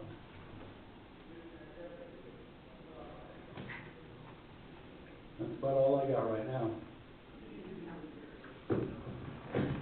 Okay, so one question that we have going on in Minersville is the sewer, deal. We've got a new pumper guy that's running around and, came to all of the cities, I understand, to see if he could dump in their sewer system. And Beaver City has an empty, sewer, so they're letting him use that and collecting the fees on that. But, Like, he's got a pumper truck. Oh, He's okay. going and doing the pumping out at Furbo and the Forge projects and taking it and dumping it in the sewer lagoon, well, in the one sewer lagoon. And so he came to Minersville City office and asked about using the Minersville one, and, Kevin Carter said, no, we can't. He called the state, and the state said no. And I said, well, how are they doing it at Beaver, but we can't do it in our empty one? He said, I don't know, we get conflicting, messages apparently from the state. So, I don't know if you guys know anything about that, or we've asked Kevin to find out why they're telling us no versus, you know, that it's okay somewhere else. Because as far as I can see, we're just, like, you know, just not even willing to try to figure out Would Minersville want to dump there? what. And does Minersville want them to dump in this, in those? I think that we're, like, Well, you're we're charging divided. Money, right? Yeah, he's paying $275 per dump. So, I mean, we've got an empty, The state never told us no. What we've done is before we, allowed Alex to come in and dump, and we've actually allowed him to dump several times now. And the reason being because the facility that he has up at the site, where he gets all the sewage from, it actually goes through a pump system and everything, and grinds it all up and everything, so it's basically all water when it's loaded onto his truck. So what we done is we took all the chemicals that they have up there, we sent them to our engineer, who's actually working with the state to make sure that their chemicals are not gonna hurt our enzymes in our ponds. Because, several years ago, we had that issue where, our ponds were stagnant, they weren't doing a thing, because of the enzymes and everything. We've got that straightened out because we brought chemicals in and everything, and so we don't wanna ruin that. And right now, as near as we can find out, there's nothing that he's bringing off these sites that are actually gonna be harm to our lagoons. And so if we don't get anything negative, we're gonna go ahead and allow him to go ahead and dump. And that's the same thing, Beaver's got the same agreement, they allow him to dump in. If not, he said he'd bring everything over and dump it into the lagoons over here and pay them, Mhm. so. yeah. That's kind of what we. But again, right now, we've had nothing negative right now, but we could find out through our engineers, and our engineers are still working on it with, you know, the state right now, so, and we haven't heard anything negative, so. Good. Well, I will relay that message to the So city as soon as council, hopefully they can get on the same page with We've everybody heard in the county. discussion about this, though, did you hear about it? Yeah. I thought it was, they didn't want to dump there, but No, yeah, it's just because the state told them no, interesting. yeah, that it would hurt the pond. We have an empty pond, and nothing's in there. And so they're just overly cautious And about we don't wanting know, to work. we don't know who called from Minersville, we told them when we found out all the information, we go ahead and delay it. Yes, Yeah. yes. Okay, sounds good. I'll follow up with Michaela on that. I'm sure Yeah. she's the one that gets the report. And another concern we have was that that solar farm coming in and taking out more AUM from cattlemen. Get online, make your comments, Yeah. right, and make them, but the comments need to be like Personal. Oh, yeah. personal and actually meaningful, I think, not Yeah. just Yeah. whatever. Do you guys have any other suggestions that we can do before, as that? Because I think that I personally went in and made I think comments. everyone needs to do it, I mean, we're gonna do it, but I think everyone has to Well, make this some is just the personal comments. scoping comments right now, Yeah. too, and this is the very first step, so it's several, months down the road. Oh, to yeah, get it yeah, done, it could but- be years, but I think they just let us try to, get it out of sight and out of mind, just like the other ones, that, they just haven't had anybody bite on the transmission line apparently. Yeah. So it's just out there lingering, that Well, it's I still in think, the I works. think that they think that they can hook on that Trans-West line that's coming through. Yeah, so there's 9,000 acres that they're taking out there for a solar farm. But this one, this new one, a company actually nominated that property. I mean, that's why they put it up for bid, because it wasn't on the initial, They asked for it. they asked for it. Yeah, This is gonna be the tip of the iceberg. Oh, yeah. There's gonna be one right after another. Yeah. They want Yeah. it, they want it everywhere. With this administration currently, right? Yep. I mean, maybe it'll change in November. That's right. yeah. Yeah, so, yeah, we'll just, keep that on our radar and, hopefully we can have everybody make comments, but then maybe if we need to, we can get together and see if there's something more we can do, to get it. Well, I Well, the think, county's I think ready. it's counties, the cities, I mean, we can obviously send stuff as well. The county's, Kevin's writing our comments right now, and then we'll do comment. When we were at that Public Lands Council meeting and Hayden Ballard, asked the BLM lady that's over it, he's like, what are you going to do? And she had another guy stand up and say, hey, she can't do anything about it, she works for the government. But I think that their comments do weigh a lot on what the determination is of that. And if she could see that that is going to hurt our school system and our little towns, because then it takes money right out of our little towns when they come in. I think if she made that recommendation, and we could tell her how important it is to not do that to us, then I think that they would be more apt to look for a different way, I think she needs to have our backs also. Yeah, I agree. I think there is a perception that these comments don't matter and they don't make a difference, and Yes. that's incorrect. I submitted some comments on another issue, and I received a phone call Monday morning. I submitted them on a Saturday afternoon, and Monday morning I received a call. Geez, So- how fire. Yeah, exactly, Yeah. I wanna know because Let I'm me not, put I out don't your have that name. much clout. I can't repeat I that. commented on the one before and got nowhere, and I Tell me feel how- like that it got Tell me how you nowhere. did that. So, He put Beaver County Commissioner under it. Yeah. I did not, I was personal comments, so I think people do read these, and people need to know that their comments will make a difference. If you just say, well, we'll just let the county do it this time, then that's not gonna change anything. People need to put forth the effort and make sure their story is related in the comments and why it's personal to them, and then people pay attention, so. okay, well, we'll keep trying and we'll keep fighting that fight And it and is keep a fight. commenting and see if it gets anywhere. Okay, I'll let you know a few secrets. Yeah. Can we pull Aaron up here and talk broadband? Sure. Aaron, can you come up for a second? Yep. So we've We been, got a few minutes. yeah, we'll go fast. Give him the mic. I hate to introduce himself. Hi, I'm Aaron. I'm the IT guy. So So I had him join the, call yesterday with Lyndon, and I had already told the superintendent about it, but, if you'll kind of encapsulate the whole process of what we're talking about, kind of like how you did with the conversation yesterday. He was Yeah, I guess regarding yesterday, we've been trying to get broadband to feed the towers that were donated, right? And when I talked to Melissa, I told her, I said, well, I know CenturyLink's in the building. She talked about chasing down some grant money maybe or something to fund paying for the internet side of that service. So we had a conversation with Lyndon yesterday with one of their engineers, and I guess he's our sales rep. She's our sales rep for the area, and I basically just said, you know, ideally what we're looking at is the most speed you can give us for the best money, but we would really like it if you just donate it. You know, like, this is for community outreach. Yeah, I was just straight up and just said, hey, like, there's no reason a company like you probably couldn't use some good publicity in the, because to be honest, you don't have good publicity here right now. Like, your service is terrible. You didn't pull any punches. Your service is terrible, no one's happy with it. You want good publicity, this is a good way for you to help your face in the community.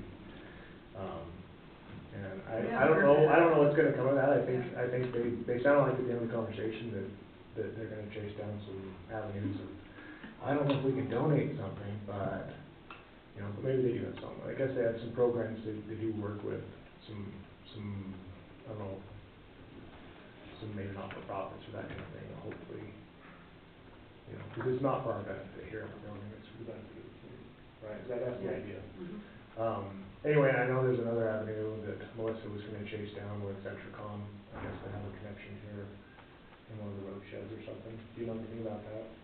Yeah, so, it's probably UDOT that they're talking Yeah, about. UDOT, that's what it was. And, UDOT has laid fiber, down the roadways of the state everywhere, and they're connecting at high speeds, so you're talking 10 gig connections in some of those sheds, and, so UDOT's already, been talking to them about maybe putting an antenna off of one of the sheds here at the north end of town.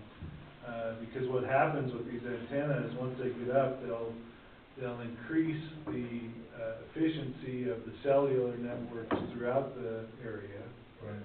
And, any traffic that travels across those antennas will generate a fee that will be paid by the cell company back to the county in this case, if you've got an antenna up on that UDOT shed. And that's really the goal here, is to not just get it up and create greater efficiency, but also have a perpetual funding source to continue to upgrade and maintain the infrastructure. Yeah. And my understanding of the network works, if we can get a tower there with CenturyCom and something here with CenturyLink or South Central, they work in a mesh environment when they work together, right? Yeah. So one gets overloaded, the other one kind of picks the slack and back and forth. It creates that network. So Build a stronger web, right? Is that correct? Yeah, and then in addition to that, we're just in the process of purchasing and putting up our Nokia towers on the schools. Okay. We've got locations, throughout the county, 5 locations picked out that we can cover all student devices in the county with those 5 locations. But in a similar way, our towers would work as a mesh with anything else that's out there. So ours would add to yours would add to the providers of the area, and that would add to the whole area. You hear all those waves going through your brain all the time, right? Mhm. But I assume, and you're on the UEN network, which is Yeah. not an option Yeah. for what we're trying to do, but the infrastructure there is off of the state's network, which is That's right. very intricate and very So the robust. schools are all on at least a gig connection, and then the, high schools we're jumping up to the 10 gig connections is what we're pushing for there. Is that what you're looking for, Sandy? Yeah, and I just want, maybe clarify too why we can't use what's already here. Like Yeah, what so the as far as what's difference already here is, I mean, we look at it like a highway, right? What we can get, South Central to provide a separate connection for what we're looking to do, but, I mean, you're using your lanes, that's essentially. You know, you're using your lanes of what you have, and we try to push that out publicly to everyone else. It's gonna decrease the efficiency of, it's actually gonna make this building go stop, that's what it'll do. But right now, you are working on a. We're working on upgrading the connection here. I've gotten, new bids and contracts and that kind of stuff with South Central that I'm looking at to see like, cause right now, you know how the network works, it comes into the public safety facility, then it comes through a line from there directly to here essentially, and work that way. So that way, they get the primary, they get the HOV lane and that kind of stuff, right? Yeah. And then but the idea is, These are right lanes. now the infrastructure's changed over the years, that there's enough there that we can say, hey, let's get our own for this building, and we can link them together a different way.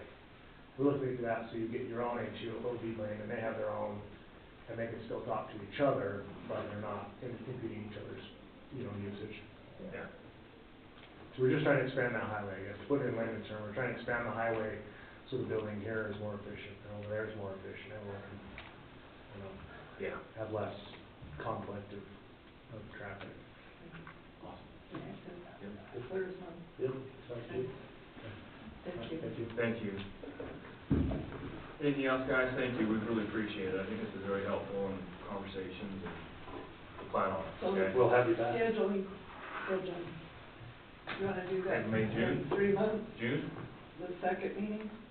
Just plan on it. Sure. That's okay. Yep, just send out a reminder. It'll be the 18th of June. I may have a conflict on the 18th. There's no school going on now. It's on vacation. School board meeting, that's when we approve our budget for the year, so. That's a big one. Oh, Better do that's that. Yeah, that's, let me double check, but I'm pretty sure that's a quarterly year. Budget.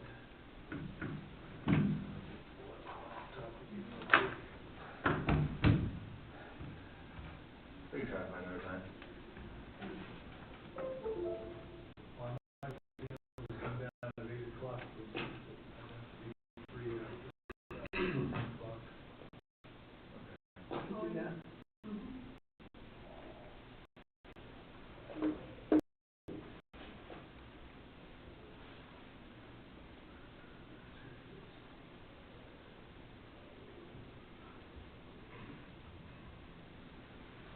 Click on calendar and it'll tell me. We're in the process of having our calendars get updated. So you actually have to be connected to the web to do that. I actually am, because we have an edge-your-own network here, so I'm on it.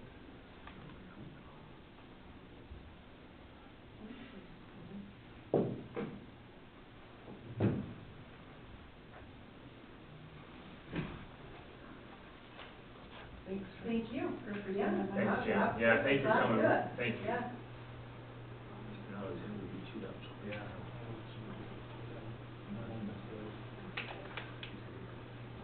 So on our official schedule, yeah, actually, I don't go, we don't meet till noon. Oh, so you'll be We all good? right? I'll be good in the morning. Okay. We'll plan on it. Good time. Was Do the same same time? time, 10 o'clock. I think that works.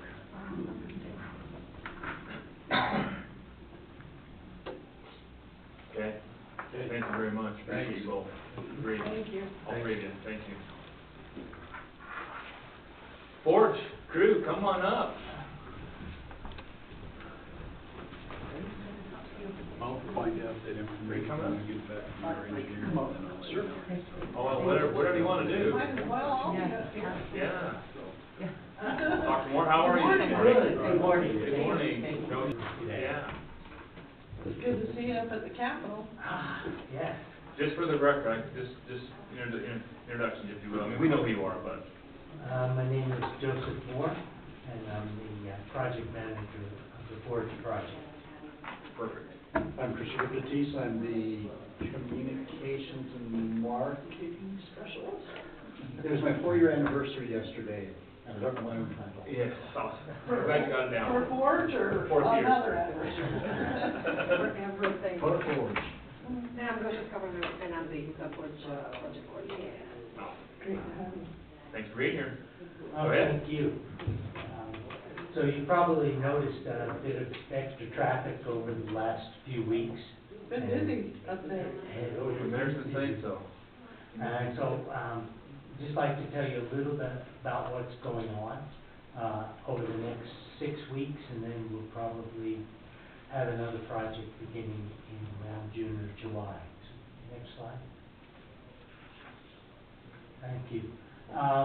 So in March, we're preparing for a major stimulation of the 2 wells, the injection and the production well. We've installed harpoon tanks, and I'll show you a picture of these in just a minute. These are 15 to 20,000 barrel tanks. I can see them up on the hill, are they the big blue container things? And, yeah, they're big, and so that'll provide our water storage. We drilled a water well this year. It was very productive, and so we'll be using the water well for our water supply. I don't think we'll need much of Milford City water this time. We've moved in 1 rig. There will be 2 workover rigs coming in. These are a little shorter than the rigs we had before. The rigs we had before could hold 100 feet of pipe. These are only about 60 feet of pipe at a time. They're from Huge Energy. It's, I guess, an Indian owned group that's in Vermont, trying to use Utah services. So one of the rigs has moved in. The first thing we will do is log the well to determine where our cable is. So we put fiber optic cables in the well, telephone cables, basically. And that will allow us to measure strain, seismic activity, and temperature. And it's cemented in the casing of the well, so with the casing in cement with the cable, and then the rock. And the idea is to be able to monitor that cable with sensitive instruments. But we don't want to break the cable. It's expensive. And we don't know exactly where it is. So we'll run a log, actually a magnet, to try to determine where the shielding is. And that will tell us where the cable is. And then we'll try not to perforate it. Okay? Beginning April 1, we'll start our stimulation. This will be significantly larger than the one we did in 2022. So I think then we had 13, 14 pump trucks. This will probably be 16, 17 pump trucks, 2 rigs.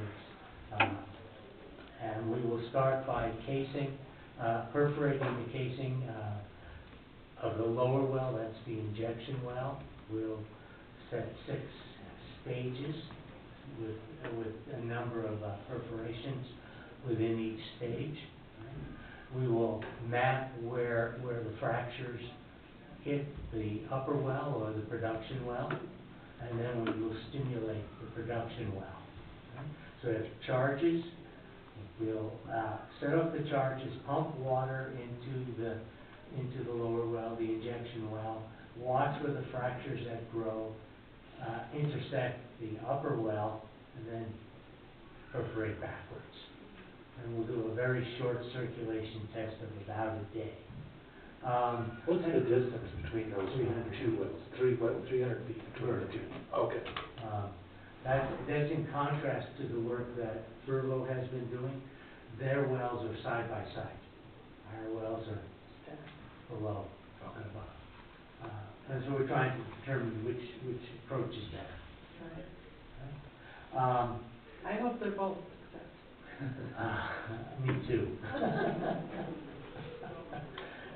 Absolutely, we're excited for Vervo and to see the work they're doing.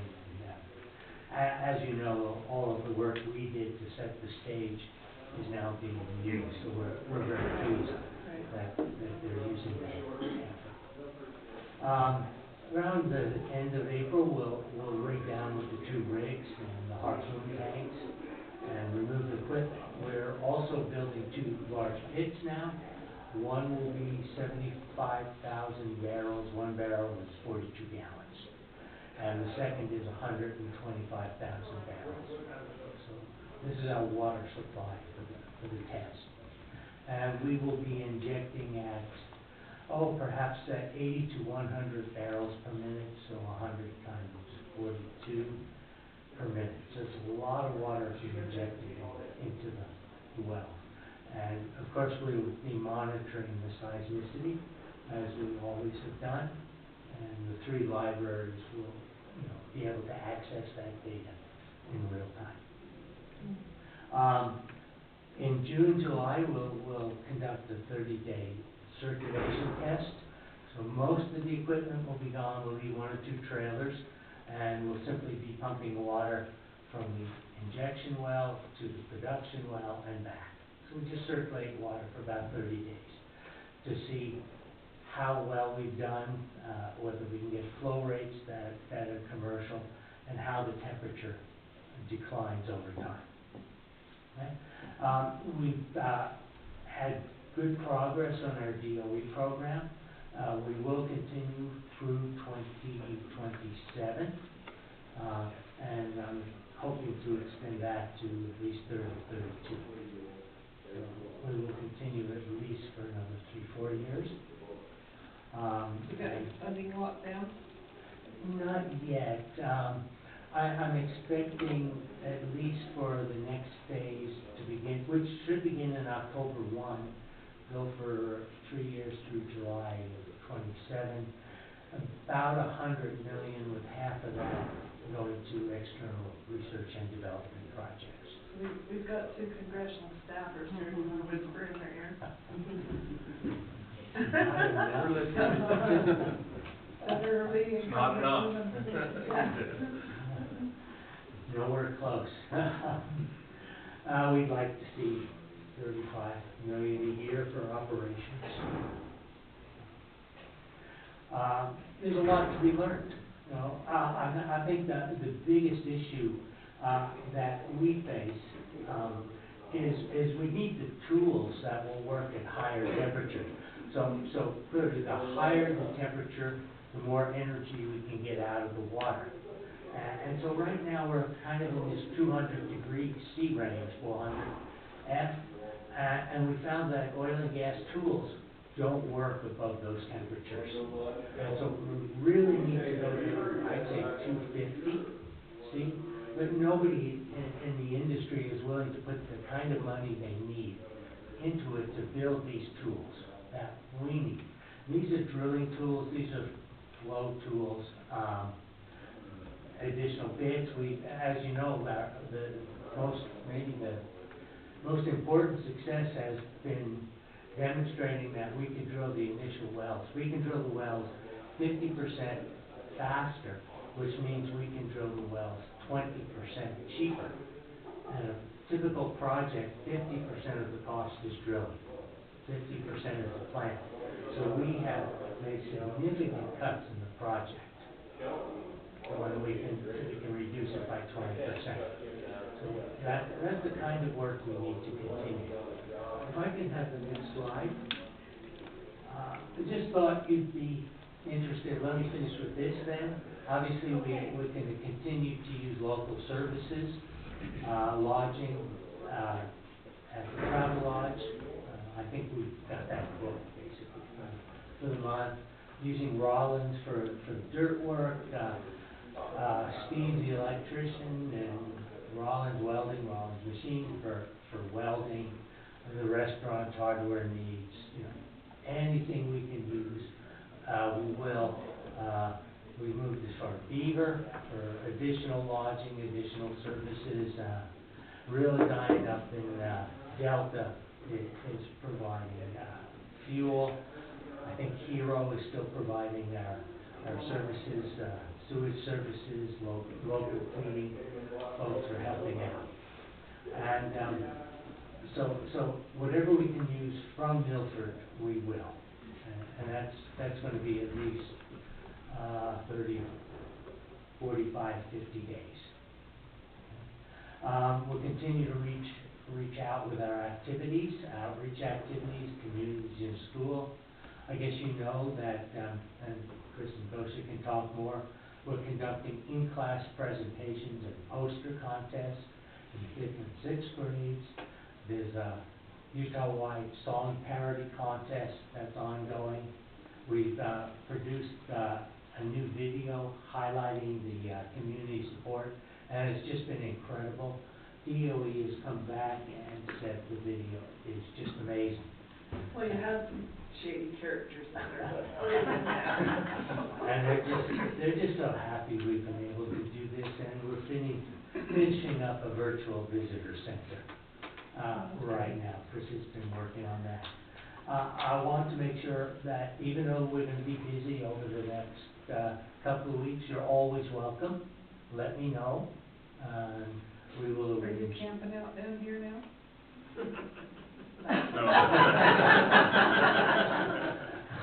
I was just gonna call you and say I'll meet you over there.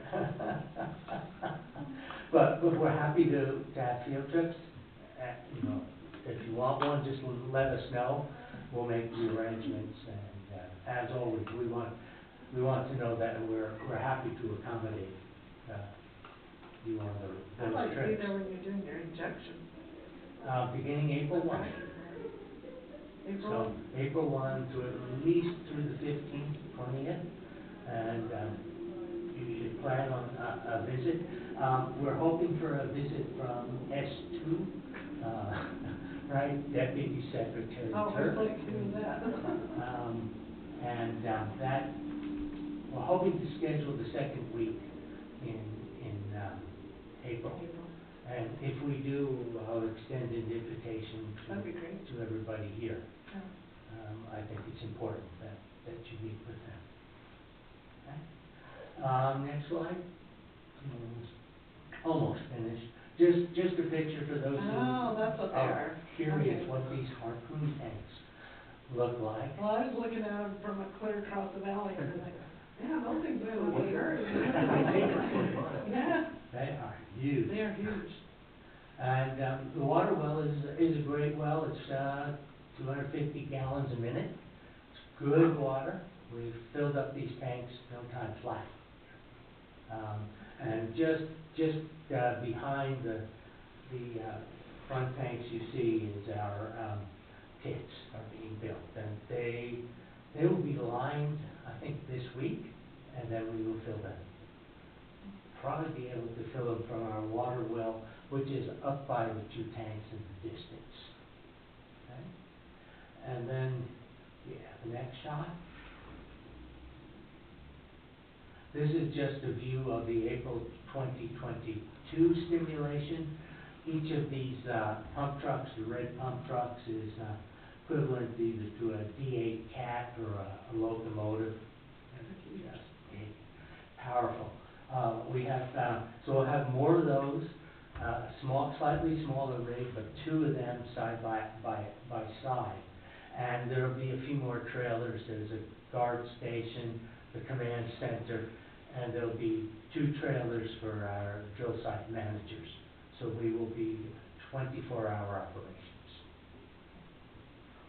And I think just the last slide is a thank you to all of you for your support and help. Well, you guys have been incredible to work with, and we appreciate all of your. Yeah. Thank you so much. Thank you.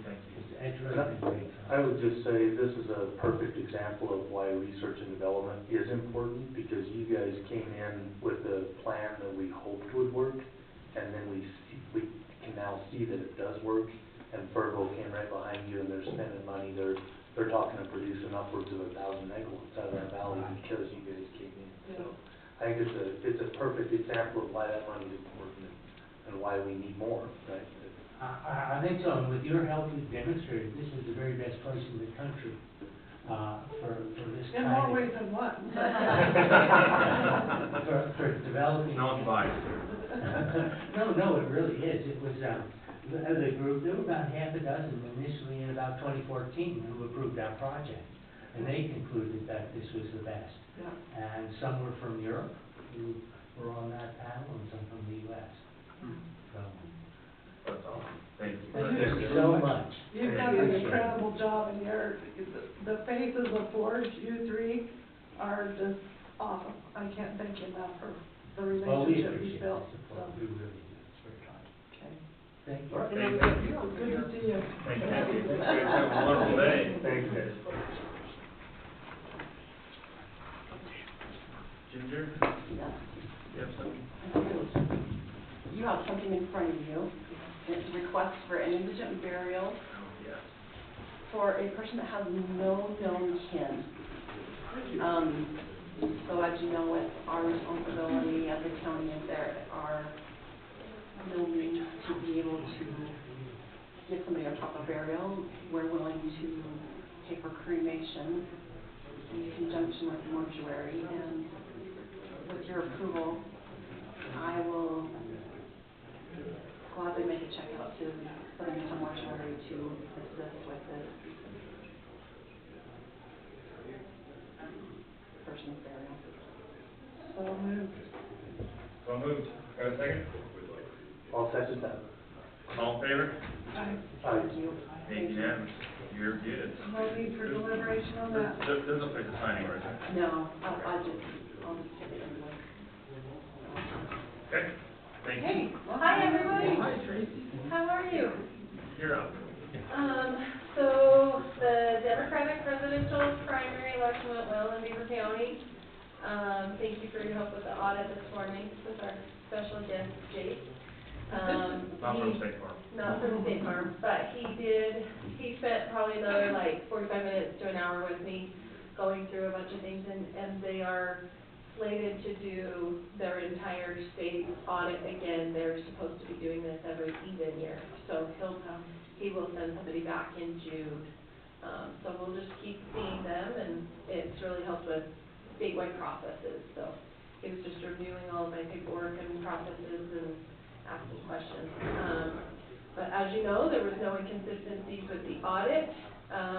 We have all of our results here, and they are finalized online. We had 35% turnout.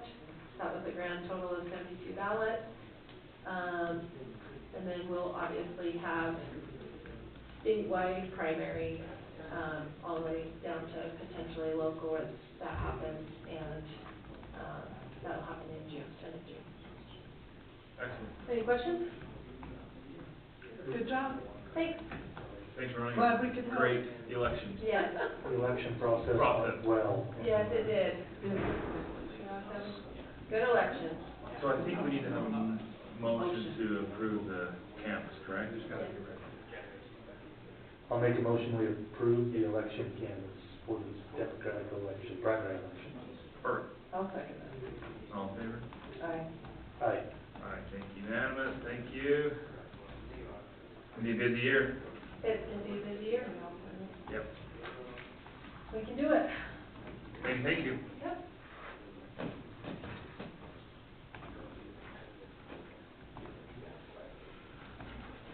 Guess we'll keep this on all my papers. Yeah. And Brandon. Okay. I gotta show Carl. Carl, how are you and your wife? How are you guys today? I love that. I was just passing through, and so I wanted to listen to that Forge update. Thanks for passing through and stopping, thank you. Yeah, I can talk for a minute if you want me to. If you want to, yeah, we got a minute, come on, yeah. If you have time. Yeah. We got old business, this is always old business. So we're good. I'll make it clear. I see you had Lincoln here. Yeah. Okay. He was given his So he report. gave you an update, how are you? How are you? Good. My old battle warrior there. Oh, yeah, had some great times. Yeah. It's good to be with you. Like I said, I just wanted to hear that Forge update, but I can give you a little bit of, update on what bills I passed, if you're interested. Yeah. So I passed an agritourism bill, so that if somebody has a corn maze or pumpkin patch or whatever, a dairy, and they want to have tours, so forth, this will allow them to be, get some liability coverage that they've never had in the past, so in case somebody gets. Yeah, it was a very popular bill. It kind of got hung up in the Senate committee. That's when the trial lawyers, no offense, came and found it, just like they did our bill last year. And we had to work through that, but, we got that done, and, Senator Sandel carried it on through. I run an energy infrastructure amendments, that talked very much, about geothermal. And you know, I'm a big geothermal fan because it's 24/7, just like coal. Yep. And just like gas. And so, it will also provide tax incentive credits for, you know, Furbo could possibly use those, depending on what they invest, and I'm sure their investment will qualify. Nuclear, small nuclear, clean coal projects, carbon sequestration projects, those types of things. Hey, question on this, and I can't remember if we talked about it during the legislative session, but is there, so there's two different things, but is there a way that we can require these companies to provide local power for the local grid, so it's not all just getting shipped to California? I know everything's part of the free market and all of that, but isn't there a way that we can force that issue? Well, you know, Rocky's got the Glendale plant out there. Right. And everything goes into their grid now. It just depends on who Furbo agrees to sell their power to. Everything goes into the Rocky Mountain Power Grid? It'll go in their grid, and then It's not they'll gonna either hit the wheel it, IPP line? they'll either wheel it to a buyer, or they'll take it into their grid. So it depends on contract negotiations between Rocky and Furbo. But somebody said 1,000 megawatts here a few minutes ago. If you look at the IPP plant, they're going from 1,900 megawatts, 2 units, down to 850 megawatts, 1 unit gas, and then eventually hydrogen. So that's 1,000 megawatts gone off the grid. Right. And that's why Senator Owens run Senate Bill 161, and I carried it in the House. And we'll see if the governor signs it or just lets it become law without signing it, because a lot of the cities, including Beaver, I think Beaver understands the situation, because I've talked to them, because they had high power costs last winter.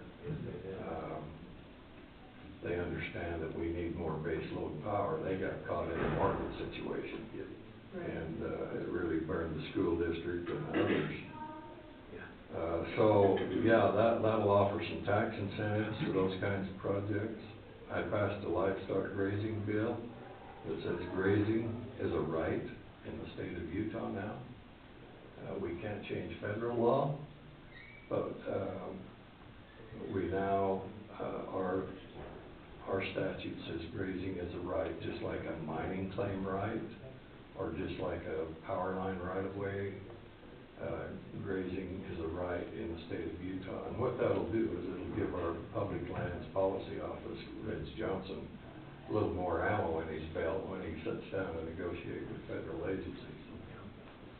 Right. So that was a good bill. I worked with Congresswoman Malloy on some language on that one. Saw her down in St. George last night. One you might be interested in, construction trade amendments. So this is a handyman deal. In the state of Utah, in the past, it's been up to $3,000 a job a handyman can do, rather than a licensed contractor. We got that raised to $7,000. We had it at 9, and then I had to negotiate with the Senate president, so we ended up at 7. But if you've tried to get a contractor lately, this will help the handyman folks. Public land use amendments, that bill had to do with natural asset companies. I guess you're a bit familiar with those, and what the Securities Exchange Commission and Wall Street tried to do. They backed away from that, but they'll come back with something. They're gonna come back, they're still talking about it. Yeah, they'll come back, and so that bill basically says that natural asset companies or anything like it will not be allowed in the state of Utah. So that'll give Reg some more power there too in its negotiations. Yeah, that's great. That was a good bill. Veterinarian education loan repayment program. Last year I passed a vet bill that allowed kids to, if they're going to vet school, they could get reimbursement. It had a $2.5 million fiscal note, so, and the Department of Ag's administering it. But they, we had 10 applicants through that process, but they wouldn't get reimbursed till after they'd completed 4 years. And then they had to work in rural Utah, on large animals. So this will reimburse them after each year. And if they don't complete the program, then they have to pay it back. So it makes it a little easier for them. We hope it'll entice more kids to go to vet school, because we're real short of large animal vets in the state. I helped Paiute and Garfield County with the Butch Cassidy State Monument. That was a real popular bill. They've been working on that for years, and we got it done. It'll be a state monument, administered by state parks. There'll be no camping, but it will give them signage off I-70 and I-15. And Butch Cassidy Boyhood Home is now a state monument. Kind of cool for them, I think. And the operation and maintenance. Yeah. And money will go through the state. Yeah. Counties will have. The way we funded that was with off-highway vehicle registrations. They have several $1 million in restricted accounts, and so we used, because it was a short budget year, we used restricted funds to fund that. So that turned out pretty good for, that's actually 300 yards into Garfield County. Yeah, it's in Garfield. That's what the funniest part was, Line right there. they did all that work and Bushman didn't even know it. Well, hopefully it will help a little economic They just did development. all the work and they didn't realize it was. Tourism. And then our neighbors to the east, I ran a resolution thanking the Division of Wildlife Resources. Our neighbors to East Colorado, as you know, has introduced wolves 3 spots along our eastern border. And what the agreement was is if they cross into Utah, the first 10 are collared, and those 10 came from Oregon, Wyoming, Montana, Idaho wouldn't say they didn't want to give any wolves to Colorado, so they got them from Oregon, and every one of those except one. Idaho wouldn't give them wolves? Hell, I'd be the first one on the list to give them wolves. Well, they didn't want to spread them to another state, Yeah. usually, but what it did is the first 10 will be collared, and they had a history of attacking livestock, and besides deer and elk, and so if they come into Utah, and we will know that because the first generation will have collars, we can return them to the sender, capture them, or return them to the sender and build Colorado for it. So that's good until there's a second generation, but anytime any wolf is found in the state of Utah, whether it comes from Wyoming or Idaho or wherever, it can be transferred back to the state of Colorado. So that was good. No, I need to make a comment, I just don't want to. As far as what was accomplished, we reduced income tax by $170 million. We dropped it from 4.65 to 4.55. Students and teachers, we invested $830 million in public ed, $30 million in water projects. We passed a bill that, if you'll remember, Rocky Mountain Power come out with their IRP, Integrated Resource Plan, last spring, and they said, we're going to go with wind and solar and so forth, and no offense to Beaver County, but that doesn't keep the lights on. And the state, the president, the speaker, some of us legislators were pretty upset with that, and so we met with them and said, look, we want you folks to go long on coal until we get over that bridge to the next technology, whatever that is, small nuclear, fervo, more 24/7 by 365 baseload power. And so we worked with Rocky Mountain, and Sandal started it in the Senate, and I ran it in the House the last day. An hour and a half debate. Boy, was it hot and heavy, but we got it passed. We got 55 votes in the House and passed the bill, and the governor's already signed it. The one he hasn't signed yet is the IPP bill that Senator Owens ran, and then I ran it in the House, and we'll see in the next 2 days what happens there. But basically, we told people that we were gonna go long on coal until we get to that next generation of power. It makes 0 sense to not do that. Yep. 0 sense, because do they not pay attention to what's happening on all these other states that are? I think they do now, and they just signed a 5-year contract with all their coal suppliers. Oh, good.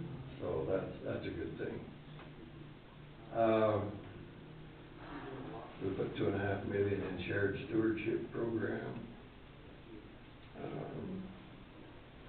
But $100 million in public safety. There's a lot of. That's that school program. That's that school bill, Wilcox's and Gibson's.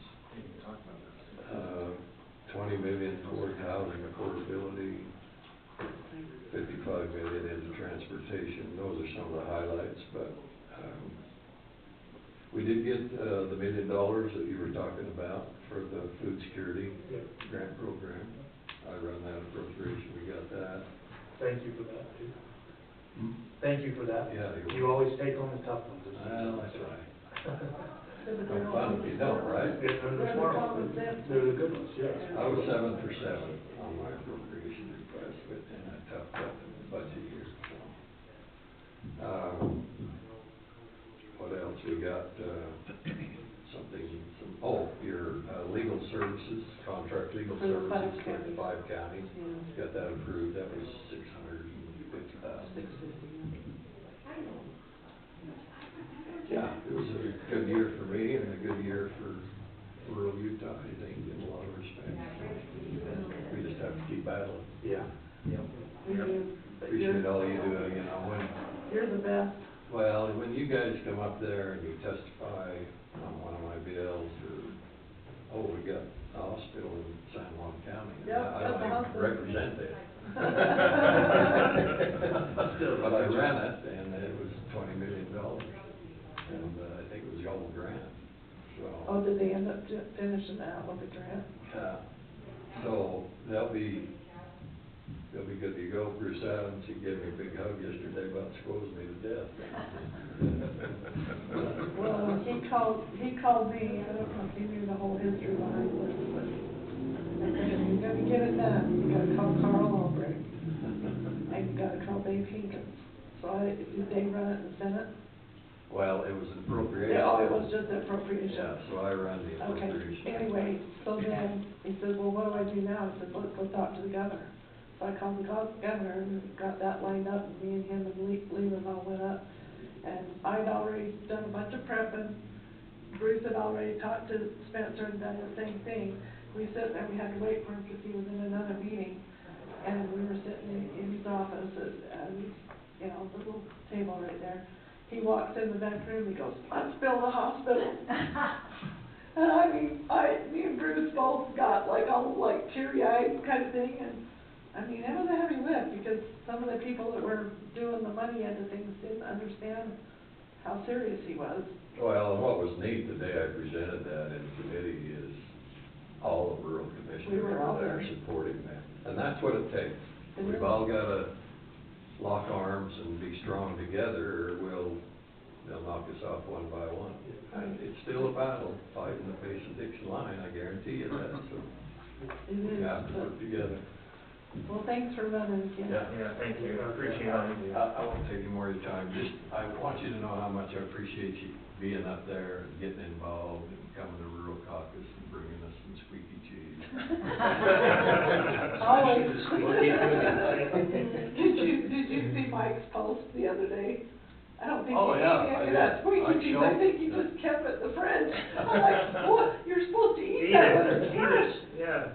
Well, when he haulers his cattle out to Cali, he'll eat it on the. There you go. That'd be He's a good okay. guy, he's a good speaker. He is a good And guy. he's He's a a good great friend, guy. personal friend in that house. Same with me. I think Thank you, we're guys. all- Thank you, thank you. Good to see you, Gal. Yep. Gary, you wanna say anything? real No, quick? I'm good. Are you sure? Thank you, guys. Thanks. See ya. You don't have anything to report? I mean, you might as well just keep in mind for a second. Yeah. Okay, so, Announce yourself. Commissioners, Gary Webster with Senator Lee's office.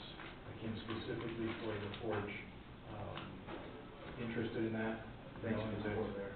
in January, hopefully, if the Republican senators regain the majority, Senator Lee is tracking to be the next chair of Energy and Natural Resources. So this will be something that we will watch very closely. And I will be visiting when the secretaries come out. Let visitors know today that I'd love to participate and learn everything that we can. So I can pass that along to Senator Lee, so that'll be something to watch closely. Well, I think the key message to this, and, Carl said it, the governor said it during the verbal, grand opening, that if we're gonna talk renewable energy, we need something that's 24/7. Yeah, and with the potential loss of 1,000 megawatts. Yep. That is potential This is huge. replacement, so we need to Well, even, watch closely. our Democratic counterparts, Spencer brought the Governor Poland out, and it's his initiative with Western governors, and he calls it the heat beneath our feet thing. And, they're talking about this potentially being able to use it anywhere, everywhere, geothermal. So, Yes, so I know with Congressman Stewart, when he was in office as an appropriator, there was about 500 million that was appropriated for this particular project. So it's been interesting to watch that over the course of time and to see that they're actually making some good progress. So hopefully we'll go from study to implementation, to actual providing an energy source that is reliable. So we're watching that and look forward to the future next Forge project. So thank you very much. Thank you, Thanks so good to much. see you. Thank you, appreciate it. Thank you. Okay. Website privacy policy, Lon, is that you? That one's mine, although Ginger might jump in. No, not at all. Well, no. So the state auditor's been kind of pestering Stephanie and some of the local service districts about developing some sort of privacy statement to put on the county website. So doing a little digging and researching, we think we've come up with a statement that kind of meets what they're looking for. And so because this is going to be something that we put on our website and publicly, we thought it would make sense to just run it past you, and maybe have you adopt it in the form of a resolution. Okay. So I don't know if you've had adequate time. Is that resolution, is it ready? Oh, it is. 2024 dash, couldn't figure out what number it was, so we put a 0 there, but whatever number it's going to be. Did you create the privacy policy statement? I mean, who created it, you or Ginger? No, my office did some digging and research and came up with it. Okay. Yeah. Stephanie, in your opinion, is this going to satisfy our state auditor friends? Oh, yeah, I think, Okay. Right. I think you're good. This will be adequate, okay. I mean, I think I personally have to go off your recommendation, I don't, Yeah. so whatever you Yeah, I recommend, don't I'm have gonna any agree with. idea. So, Brandon, any questions, or? I wondered if this was something that, It's going to be number 1. Okay, this is our first resolution for 2024, so this will be. Yeah, I put a 1 on that one. Thank you. It is. I wondered if it was something too that, if Heidi looked at it, if it has anything to do with personnel. No, it has everything to do with privacy. Somebody else, right? Yeah. Yeah, apparently there are places on our website where we can Gather information, correct? from people that use it, so we're promising to. Keep it private. Right. Yeah. Respect their privacy. Yeah, 'cause I know some places, you sign up for a newsletter and then they send you. Get email. They Get fill your emails. address Yep. or whatever Yep. they would do. Yep. Maybe let's just have somebody read that statement, so it's on Which one? Which one you asking for? Oh. what it's gonna say on the web page. It's about a page and a half. I'm Oh. happy to speed read it. Or just Yeah, that, it's the just whole- that the whole top. thing. Just where it says in short and in detail, just the top. Yeah, in short, we care about your privacy, we use minimal extent of information you provide with your services that you requested. We We safeguard your data and do not monetize or improperly share it. Very good, that's the sum of it. But the whole thing has to go on the website. Yeah. Wow. We just put privacy policy link. See it, yeah. There we go. Yeah. It's a fine There we print. Yep. Okay, I guess it's, 'cause I haven't read through it enough to know. Just take his word for it.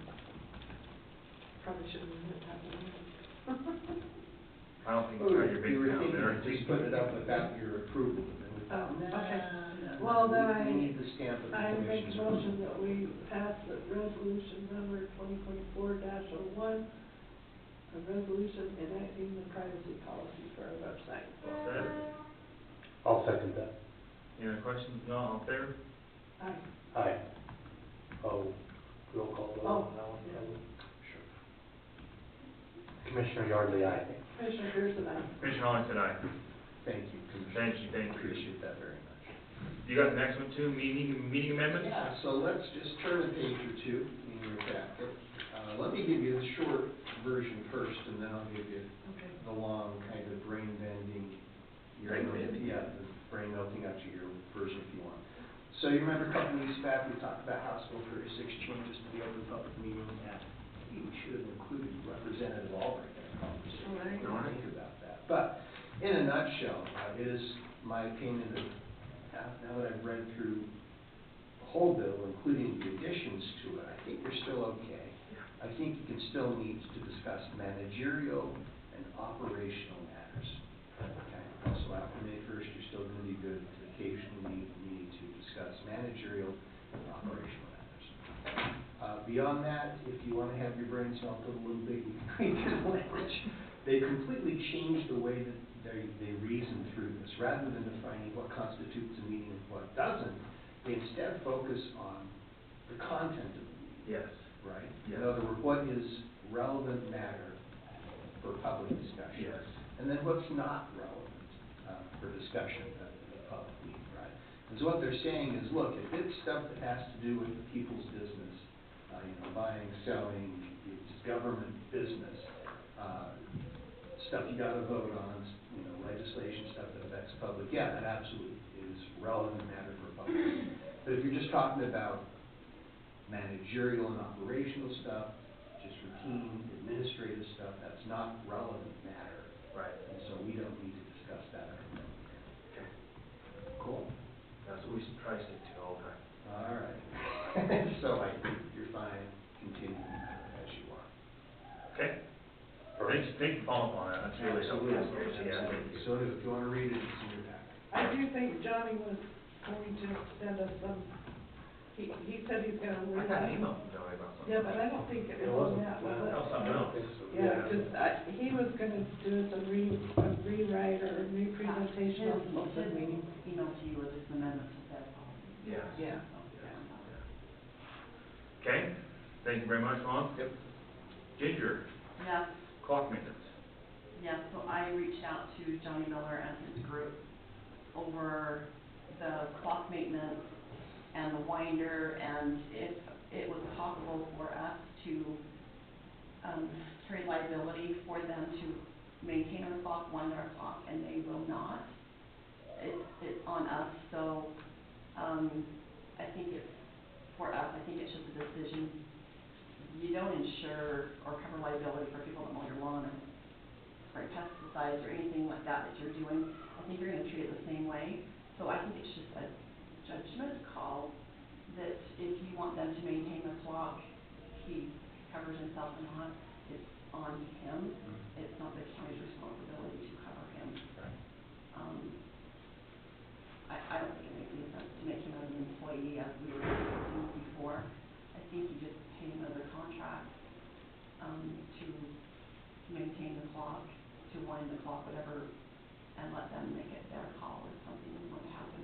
That clock is 1890 Howard clock.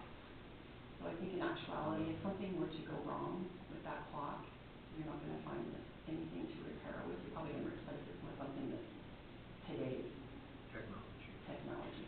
It would just be tragic, because it's twin is in the Smithsonian Museum. I know, and I talked about that, but that's just the reality of it. So there's no way for us to, cover him under our liability. We wouldn't for, Right. no, I think Right, it's, the contract. yeah, so I think it's just a judgment call if you want to enter into a contract with him. Did we look up and see if they're currently the gentleman that's taking care of the maintenance, does he have a liability company? I did not look into that to see, Okay. but I mean, if you started going into every single person you pay as a vendor or contractor, it's kind of money.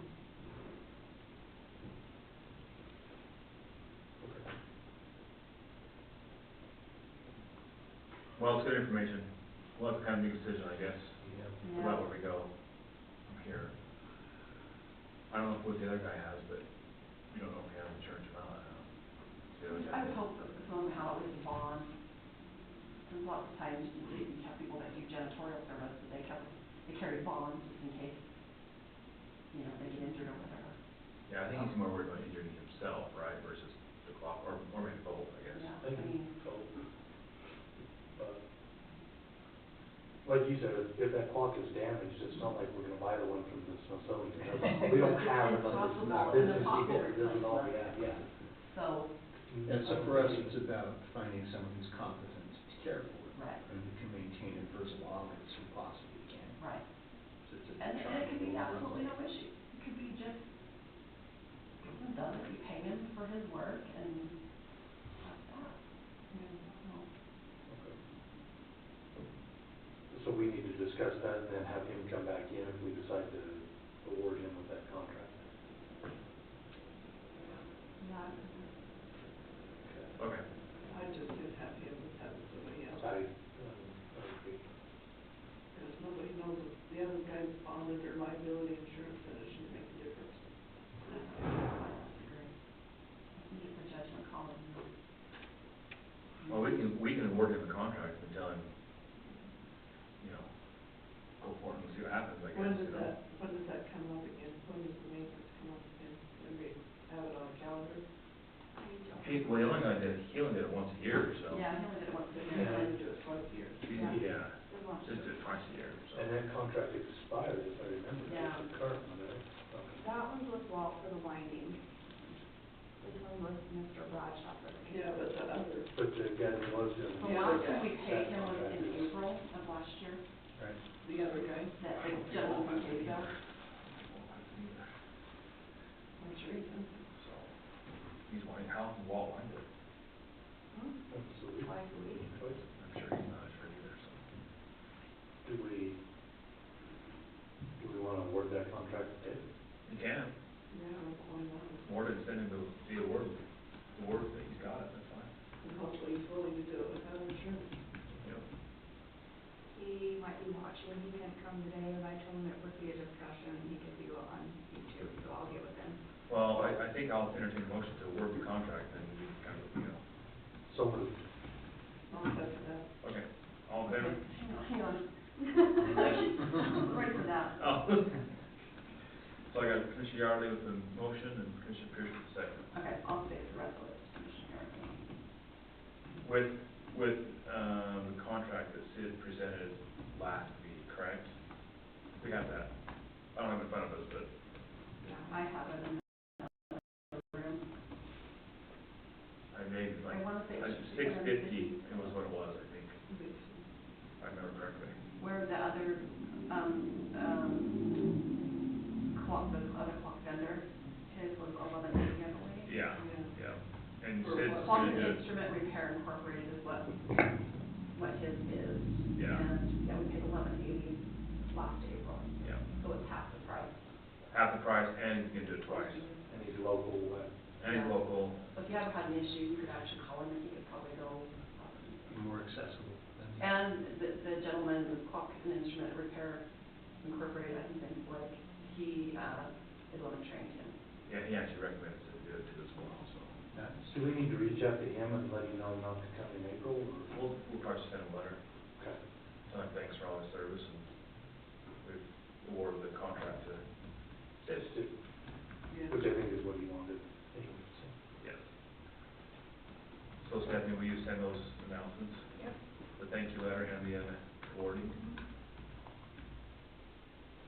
I got a motion and a second, all in favor? Aye. Aye. Make unanimous. Okay, perfect.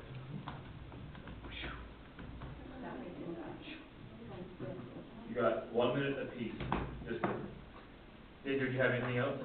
No, this is the only thing I have. Okay. Nothing else, Counselor? thank you. Stephanie? Nope.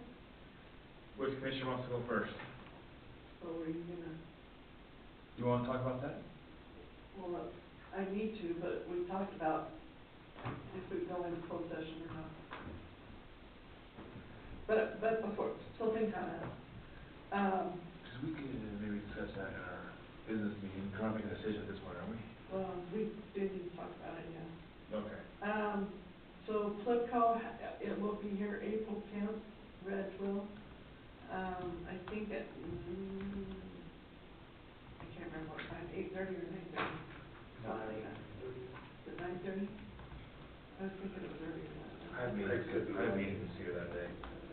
On My April calendar. 10th. Oh, sorry. Yeah, 10, you said? You'll just have to. Yeah, Sorry, April Mike. 10th. Sorry. Anyway, You're right, 8:30. it's 8:30, because he's coming over from Ridgeville, I think, that morning. Anyway, I think we already have this meeting,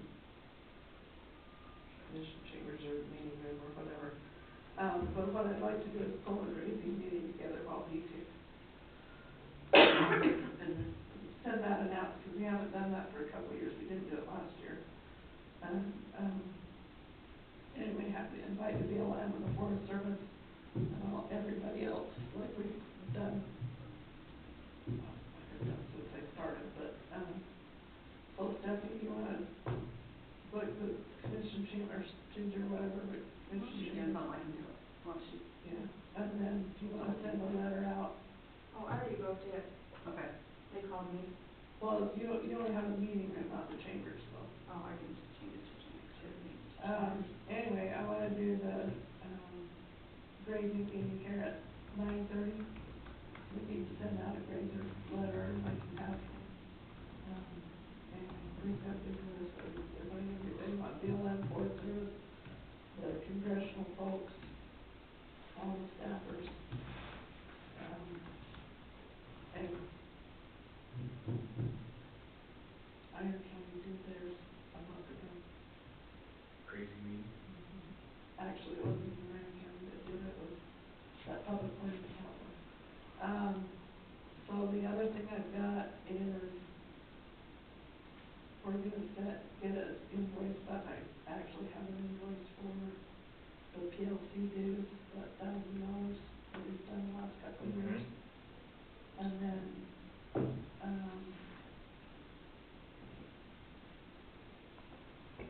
I do have a question. Is everybody on board to pay that American Lands Council invoice? Okay, I thought so. I just wanted to double check. Nobody responded. I was gonna just do it, but I thought I better. Oh, I think he sent it to, did he send it to me and you, or did he just send it to me? You sent it, you forwarded it to me. Oh, I did, because he sent it to the old addresses. Yeah, sorry, I forwarded it. You guys should have got it too. They were included in it, like, when Yeah, you forwarded because it to the me. original one that he sent out was wrong. Oh. Like, he had old email addresses. Didn't have updated contact information. Yeah. Okay, I will Anyhow. make sure that gets paid. So who is this one for? You guys are kidding. The American Land Council? Hang on, we're just going to talk at the same time. Should be 12. You're messing something up. I'll understand, anyways. That was 11. Okay, so the American Lands Council is Doug Eaton and Alan Gardner and those guys. I did see that, yeah. And they're on that, they're part of that, the transfer of federal land, that's what they're about. And they're working on getting the whole lawsuit put together for Utah and the Western States, Public Land States. So that if there's ever a chance that goes to the Supreme Court, they've got all the information put together. So, We supported it in the past. we always have, yeah. Yeah, we always have. That's been a 20-year, at Oil least law, 20 years that they've been working on that. probably, In your opinion, is it ever gonna happen? maybe. It's gonna go to court, Utah has the lawsuit keyed up, it's just a matter of time, maybe, because we got one shot to do that.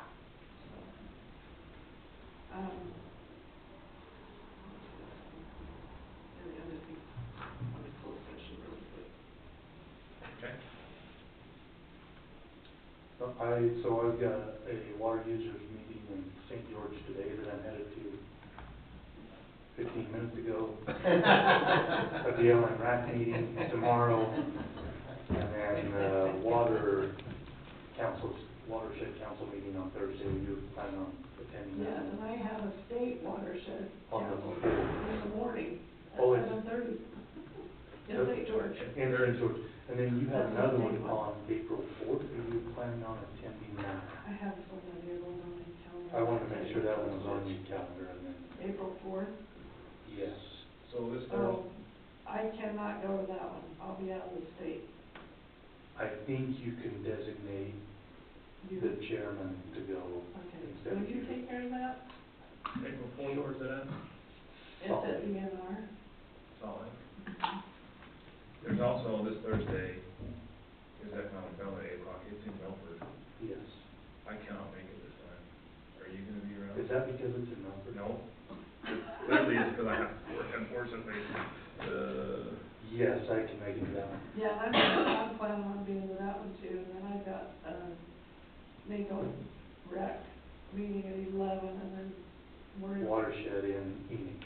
why don't we make them come to Beaver County? Next month we are. Okay. Next quarter we are, I should say. Okay, that's all I have. I had a interesting phone call, you know, the infrastructure meeting that we had with Celeste team, and they were talking about funding opportunities. Somebody from there wanted to know if we would be okay if they applied for infrastructure to drill the well and start pumping in Pine Mountain. And I said, no. It was a hard no. That was probably another. Yeah, it was another one, besides hard, but it was an H word. No. And I said, yeah, no. Okay. All right. So I'll entertain a motion that we go into closed session Okay. for the purpose of discussing, property negotiation. Yes.